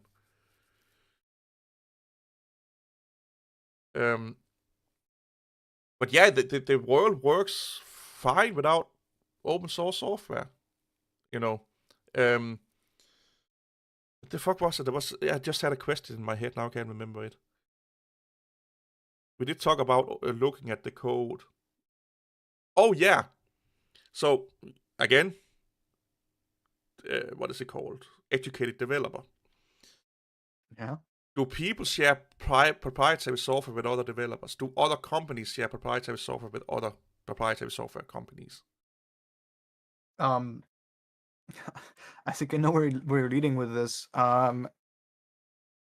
If anything, you can recommend software Yeah, to do something like yeah, that. like But I mean, like if no, I have a you don't give them access to an in-house app. No. no, what I mean, like if I have a company and let's say I'm Windows and you're NVIDIA and you want to make better driver, I give you access to the driver stack, for example, and stuff. So you can see like the code have access to the driver or API code. But yeah, you get what I'm coming at. Yeah, I don't think so. I wouldn't know of any cases when that actually happens. I'm not why they give the whole code, but let's say they give, access to part of it. No, for the most part, no. So it would just be API access or something like that.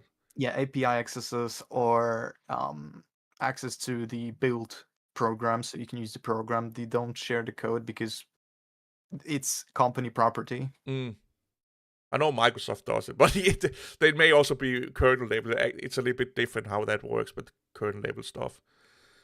Like I said, NVIDIA knows a little bit about the Microsoft code, for example. Oh, but well, that would be an agreement between them to make Yeah. software That's what I mean. compatible. That's what I mean, like on an NDA and stuff like that. Yeah, Not like you could just go in and request it. Yeah, I probably formulated that wrong. Well, if you request something like that for compatibility reasons, then yes, companies might have a reason to give it to. Yes, absolutely. That's what I meant. Yeah. Yeah. But of course, they're not going to just give it if some random on the internet is like, "Can I see your source code?"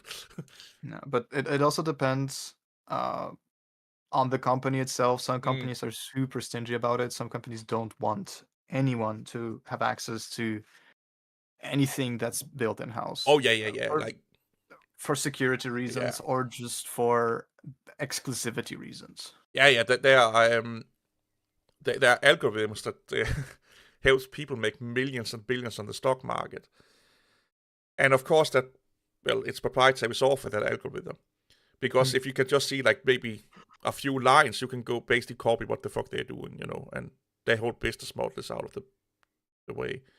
So those people, I don't think will give anything away or allow anyone to look at it. Yeah. Generally, you want to limit it as much as possible. So the whole Cloudflare thing was actually not them not knowing about Windows. It was a developer basically checking a wrong checkbox.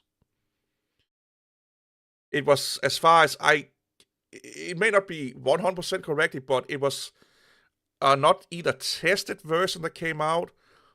that got released, or it was a beta version that got released. It was basically a version of Cloudflare, CrowdStrike, that should not have been released. That they released by accident because someone fucked it up. So it was totally not Microsoft's fault, and at best, it was just I didn't get late last night, or I got late last night and didn't sleep, and then I pushed the wrong button. You know? Yeah. Yeah, there are companies that are super protective about. That's why if they share any information, it's always like buried in NDAs. Like a lot of NDAs, and they almost never expire. Yeah, it was a human error. Yeah. But Microsoft got the fault. Yeah, sometimes it's for reasons like what was it? Apple wouldn't allow you to connect earbuds or something like that. Oh because yeah, I it's just told a you about that. hard-coded value. Yeah. Yeah. Because Yeah. it's basically that the way that AirPods gets found easily on iPhones and Apple products, and it's super easy to pair them with each other, is that it's a super simple text file that does it, more or less, unencrypted. Yeah. So if you have access to that, you have access to a lot of other Apple secrets, basically. And I'm oversimplifying it here, of course. Yeah, so companies will have a reason to not share anything about their code for like hard-coded values or like just in general mistakes that can happen in code, and they want people to lack any of that insight at all. Or there could be, we have seen this in the world before, where there is a massive flaw in the program, but as long as nobody knows it's there, it's it's not a exactly. problem. Yeah. You're not opening a window to have people see a part of it. Yeah. And they wait until, or if someone figure it out, to fix it, basically. Yeah. But the world, again, the development world is a fun place, because I feel a little bit like the whole fuss of free and open source perspective of it, with like this utopia of everyone being good people and we all helping each other out, and it will never exist because it's such competitive. The problem is you need one bad person to break that. Yeah. That's it. Or it takes what, maybe it's a bad person, but let's just say they're not super malicious. It can take one person to exploit it and make millions and billions of money of other people's work. Look at what Steam is doing with Proton and SteamOS. Yeah. Basically just siphoning money on a lot of volunteer work. And then they're giving gaming to a gaming platform that has... I think, did I tell you that Linux gaming is under like a few percentage on Steam? They're making no money on Linux gaming at all. Like, at all. Yeah. It's so fucking weird. So, now we're talking about that. What do you think about the Switch 2? I know you have like a normal Switch at home, or the original one. What exactly are you fishing for? Do you want one, or what are your opinion on it? I know people are annoyed at the fact that the price goes up, but at the same time, people are annoyed at the fact that it's bad hardware. So you gotta choose. You either pay for something good or you get something shit. Yeah. At the same time, people are annoyed at the fact that the games are getting more expensive, but that's not something the Switch has started. That's not something the Switch will end. No. All games are getting more expensive because people are willing to pay $100 for a deluxe bundle that gives you horse armor. Yeah. So is it a thing you may invest in at some point? At some point, if I want to play any Switch 2 exclusives, I might consider, yeah. I know, for example, FromSoft was making a new series of Switch exclusive games. Oh, really? Yeah. I don't remember what it's called. Let me go find that. Because I'm low-key debating about buying one next month, to be honest. The Dusk Bloods. There's Dustblood, he says here. Yeah. Yes, that's just what I found. It's going to be Mm. like a vampire twist on that entire thing. Oh, really? Yeah, I'm debating about getting a Switch. I think I've been mentioning that to you for a long time that Yeah, I maybe. kind of want a gaming handheld. So I'm a little bit debating it because I have like years of fucking games on Steam, but I also have missed out on a lot of the whole Nintendo side of the gaming industry. Yeah. So I just bought like the remastered Final Fantasy 1 to 7, which I really Hmm. really like. And I don't know. The price for me is not too bad. I know it's expensive, but it's not like. Let me put it this way: it's. I'm angry about the price, of course. I want cheaper shit, but it's not. It's expected. I would expect it to Yeah. be expensive because PlayStations are expensive, Xboxes are expensive. Of course, Nintendo is going to be expensive. I just never had a gaming handheld other than the Game Boy back in the day. Yeah, and the new Microsoft Asus handheld, yeah, the Linux community will not like that one. Because if they actually make Windows good for handhelds, who the fuck needs Steam OS? Even Steam don't need Steam OS. Yeah. Oh, I got the stats for the hardware and software survey for May on Mm-hmm. Steam. Linux occupies 2.7%, Mac occupies 1.8, and the rest is Windows. At least Linux is more than Mac. But who the fuck buys Yeah. a Mac for gaming? Like that's like, to be honest, you can play a lot of good games on Mac OS, Yeah. but they're still lacking a lot on that front. Yeah. Yeah, a lot of people really like the whole Nintendo franchise and stuff. Like a lot of the Nintendo stuff going on, and I've always been out of the loop for it because I've always been either PlayStation or Xbox or PC gamer. And I'm actually moving away from PCs because of the fucking graphic card prices at the moment. It's Yeah. like It's crazy. it's fucking weird, man. So Apple do care about, but the thing with Apple is that Apple is one of those companies. So look at Apple like Debian. They rather take their sweet ass time and do it right than just do it for the sake of doing it and be on the latest trend. So Apple do care about gaming and they do a lot of improvements. It just takes a long time because they want to do it right. They don't hit it all the time, like with Apple AI, that's still fucked up. But for the most part, that's why a lot of features you can get under Android and stuff like that comes years and years after. On Apple is because they want to make sure that it works and it makes sense for their customers. And so I do believe that gaming on Apple is kicking off. It's just going to take a long time, basically. Yeah, right now the problem with video games for Apple is that companies can't like justify all the work that it Mm, takes to make sure it works on Apple for a 2% increase in revenue yeah, max. and that's why they're doing what Valve is doing for Linux. They have like a compatibility layer that they're working on and stuff like that. Hmm. Um, and when I say they're focusing on, I don't think they want to outcompete Windows. I just think they just want to make it so developers have another revenue stream if they want to. So they wanted to make it easier for people to support Mac OS, basically. But also that makes it more of a reason for people to buy Mac. You Of can course. also play games on it, Mm, so it's a good thing for Apple. yeah. Yeah, of course it is. The broader the audience you can talk to, the better, of course. The back button on iOS, I never had a problem with that. But I don't know. I think it depends on what you expect. I don't know. I never had a problem with it, to be honest. So iOS have a way that, let's say you change apps, you can go back to your previous app by just clicking a button. So if you're on Facebook and you then open up, a link opens up Instagram, then you can click on that button and it takes you back to Facebook. And they also have gestures, of course, that can do that. But yeah, I read that the Switch 2 had some power. Had the same power as the 1050, GTX 10. I have no idea, dude.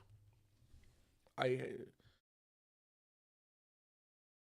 for me nowadays, the fidelity of the games are not that important if the gameplay is good.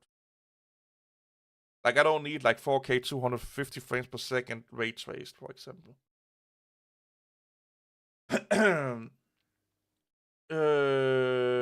Which way and how the back button is and function. I like it. I have no problem, but I may also just be a unicorn in that aspect. That may be it. But you are playing. You do have a Switch, right? Like the original Switch. Yes, I do have an original Switch. Is that the OLED or normal one? No, the original one, the first one. Oh, the LCD one. Okay. Yes. Oh, so you had it for a while, I guess. Oh yeah. How's that holding up? It's working fine. However, some games are getting too big to even install on it, Wow. and those I'm not installing because I can't be bothered getting an SD card. Oh, okay, yeah. So you have no problem with like stick drifting or anything like that? No stick drift or anything, but the performance on it is kind of shit. I will agree.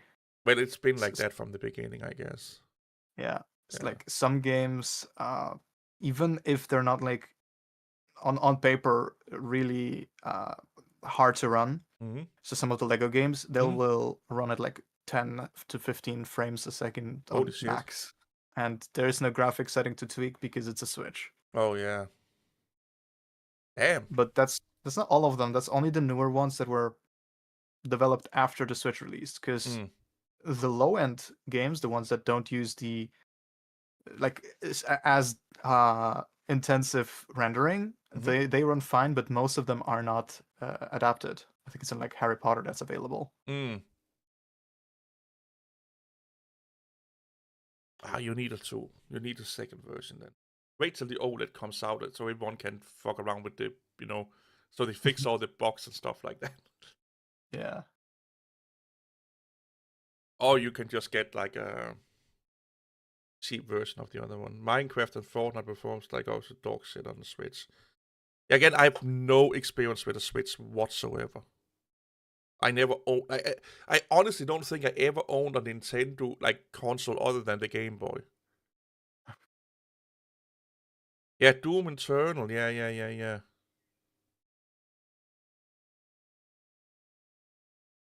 A Switch SDK.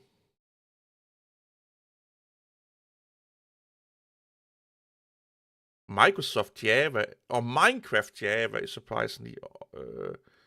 It's actually way better than this used to be honest. Yeah, they are trying to Yeah. make it work better. Yeah, in the beginning, it like you need. It was almost like what Crisis was for gamers back in the day. Like it, for as simple as a game it was, you needed a lot of RAM to run that shit. Um, yeah, they had a lot of optimization mods, but I would say nowadays even the Bedrock is really amazing. But even the Java version kind of runs okay today. Like, if you have like a decent mid-range computer, you will have no problem. Hmm. Well, I do have a PS5. Like I said, I just want something handheld, so I can sit at work and game while you can't see it, instead of typing to girls in Indonesia. But yeah, and I do think that the future is handheld gaming. I just don't know which one is going to win. Linux users upgrading their desktop every 2 to 12 hours. So what you told me that you were working on some development hobby programs or things at home. Can you say what that is?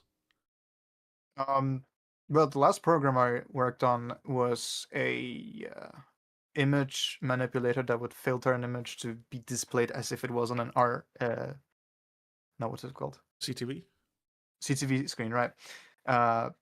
So to split the RGB layers into vertical lines. That one was a job because they couldn't figure out a way to represent color properly. Because as soon as you split the RGB values, the entire thing becomes a lot darker. Oh. If you do it digitally. Mm. It's an interesting project, though. Hmm. It could be good for a game. Get that retro feel, you know.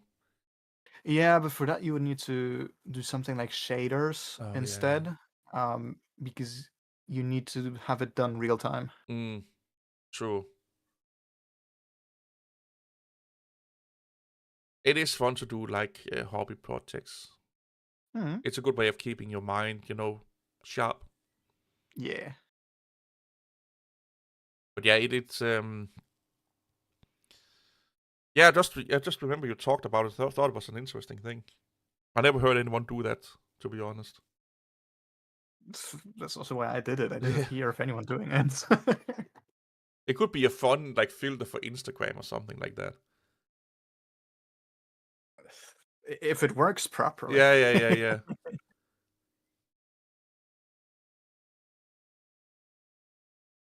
Yeah, that would be fun. It would probably just be a matter of time before sometimes click while you're taking a shower or something like that. It's like, oh, and then you figure it out. I do like projects like that. What do you say? The problem with the bedrock comes from it boxing glitches being very well. The bedrock is in C sharp, so that explains why it's fast, though. It kind of looks boot. What are you on about? Are you drinking something we don't? No. The bedrock version of Minecraft is C sharp. It's Is not. it? What? Is it? I'm sure you told me that. I can Google it.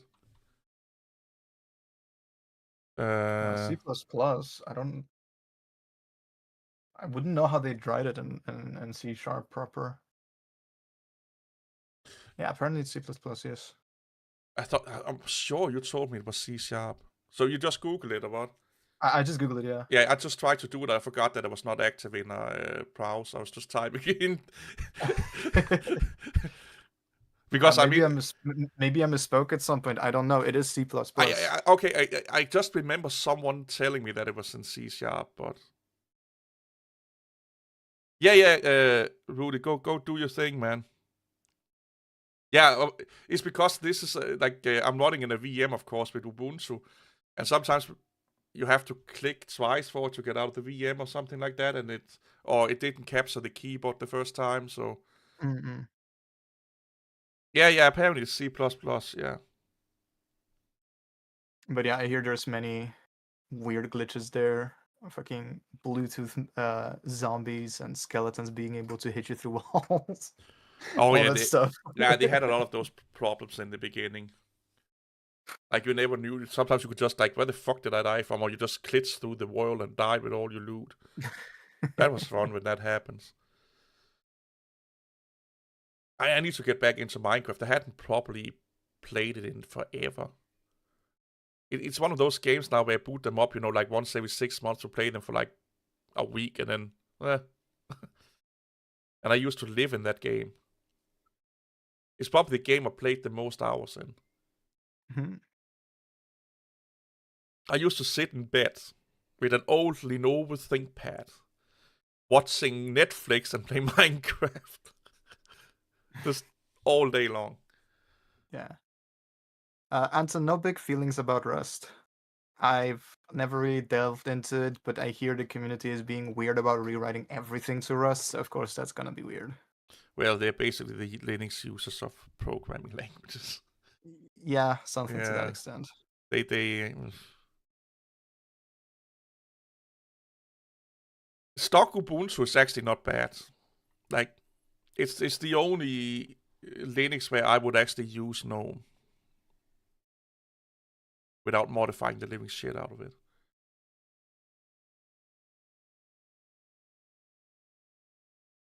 Yeah, Rust is a weird fucking programming language. And I think Rust has a lot of valid arguments for its existing and stuff like that. Mm-hmm. But I think they just gotten into that, like you said, that mindset that they think everything should be in Rust because it's like if it's good at one thing of 2 or 10 things, it has to be good at it must be good for everything. Yeah. You're just like, oh, Linux is great as a server, so therefore install it on your desktop. kind of, that kind of mentality. Yeah, you're allowed to have tools specifically for individual tasks. It doesn't have to be an all-in-one. Yeah, and I feel like the Rust community, they wanted to be the all-encompassing go-to for everything, which makes no sense. Kubuntu, yeah, Kubuntu is great. Now we are. Is Rust low level? Yes. Yeah.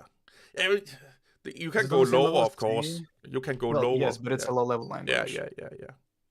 Yeah, it's on the level of C++ and C. Yeah. It just should have better memory protection and stuff like that than C and C++. Mostly because you have to deal with it more. Which is a good thing if you're that low, yes. And you're also more explicit a lot of times when you're typing stuff. Like, again, it's been a long time since I fucked around with it, but I think there's something to the nature when you're storing just a string variable. If it's exceeding a certain amount of characters, you have to declare it as like what you would call a long in C# or something. Like, there are different bit ranges to keep the memory safe and stuff like that. So you're storing an 8-bit or 16-bit string or something of that nature. Again, I see. I may be fucking it up, but I know there's something like that in there where you have to kind of know how big your variable are when you store it in certain instances. Which again makes sense to save memory and whatnot, efficiency and what have you not. Yeah. But it just means that it's a hassle to fucking work with. Where can I find an Arch by the Way distro? It's called Windows 11. But anyway, I need to get some food in my belly. I haven't eaten yet. So I think we will keep it at this here. So my plan was to keep this short and sweet because you have to work tomorrow. We can't sit up all day and chit chat. Yeah. I think this is fun. Yeah. It will be up. I'm not going to hide it behind the normal paywall. That's $1. All right. So I think, again, if you're up for it, we can maybe do a round 2 at some point, maybe next month or something like that. When some more stuff. Yeah, and I think the people accepted you quite well. Thanks for having me. Yeah, no problem, man. They were not so obnoxious as they used to be. Yeah, Polska. What is he saying? Polska?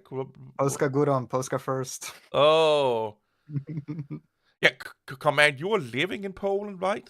I think he's like a Ukrainian living in Poland or something like that.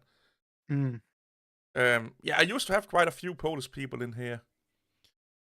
But you mentioned. Yeah, but I will leave you be, and then it will take like 5-10. You can of course be in the chat, but I will take like 5-10 minutes and just addressing chat a little bit, and then I will see you tomorrow, I guess. Yeah, all right. I can't find my.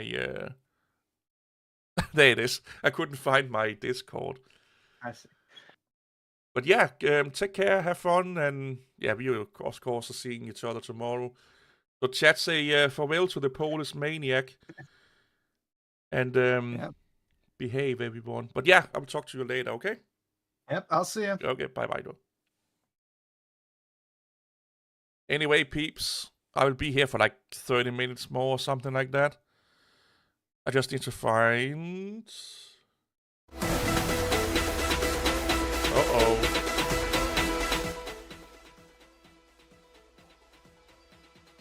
Okay, we are back.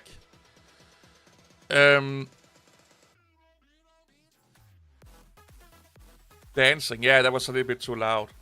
So I think my plan is next time, I didn't have many questions prepared. I just forgot it, to be honest. But I think next time we will do a more like, maybe have a section in Discord. I don't know if that's a good idea to have a room in Discord where if I announce a guest like a few weeks before, people can put questions in there. And then, like have like a room just for questions for guests or something like that. Lame, are you still here? Or are you working? Have you ever played around with Asterix? Is that not a cartoon character? Yeah, I liked it. He's really funny to talk to. And he can, when he really opens up, he can get really nerdy. Like, really, really nerdy.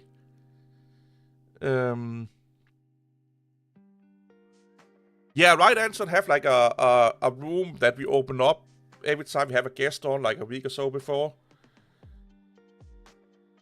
So my plan is that it's almost 7 o'clock here in Denmark, so my plan is to go by 7 o'clock so this stream is not too long. That's also why I didn't want to keep him on for like hours and hours, because, you know, we could probably talk for hours, but nobody wants to watch like a 5-hour fucking, quote, interview stream. Yeah, I just keep them on a notepad on my computer. But yeah, I think I will make a room if or when we get a new guest on. And it may just be him again, like in a month or so.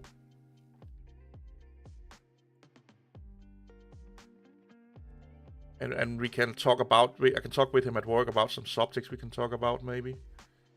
But this is more or less just like a test to see how it works with Discord and you guys. And we had like 20 plus something viewers consistently, so that's kind of good. I think it was about that. Yeah, right now we have like, are we down to 15? But I think we had about like the 20s for most of the time. So we only have 9 likes though, so we could get more likes, that would be nice. So yeah. Yeah, I think, so another question, did any of you get interrupted by ads? Yeah, no idiots showed up, that's the best thing. But did any of you guys get interrupted by ads? Yeah, Scooby, it was a really good stream, yeah.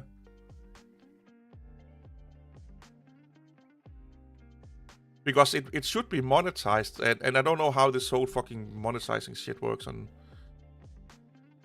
YouTube.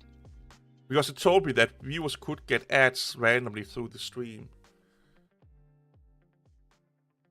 Okay, you're premium, so the same as me. Okay, gotcha.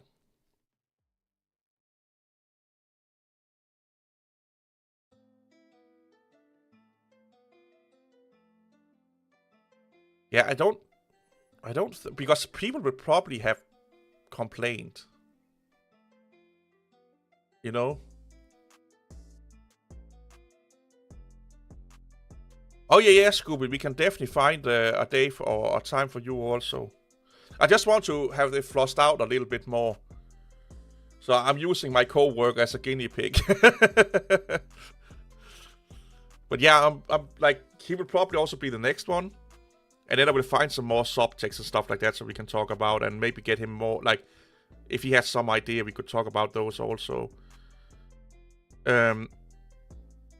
So right now, just look a little bit at it like like we're doing a beta release. Because I think this format is a little bit more productive than tutorial videos sometimes, and people also will get more out of it when it's not just me talking, but they hear other people's viewpoints from it also. You're on ad block. I thought YouTube blocked people with ad blocks.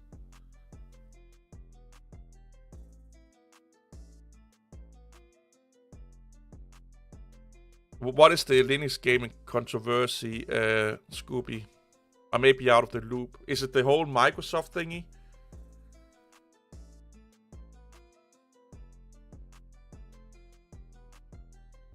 Because if it's the fact that Xbox and stuff like that is coming to handhelds, then what the fuck have you expected? Like,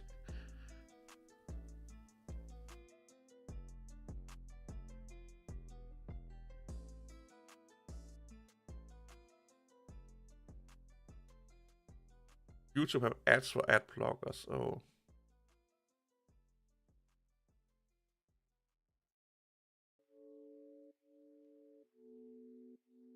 Okay, yeah, that's Scooby. That's one thing I've learned in life with Linux is that just don't listen to anything the morons have to say, and you'll be fine.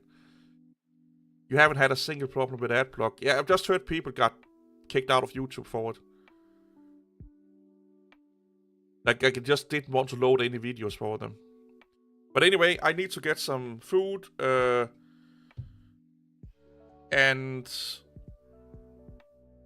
it is a weekday, sadly enough, so I can't sleep long. Yeah, there's a lot of horror stories about adblocks. Anyway, thanks for stopping by. Thanks for being part of this experimental stream. This will be up like any other video, in case you want to rewatch it or share it with your friends and families. Let me know any ideas on what we can do with this format, with like interviewing people. I hate calling it interviewing, but talking to people. And should it be like, for now we've done it for like 2 hours, a little bit over 2 hours.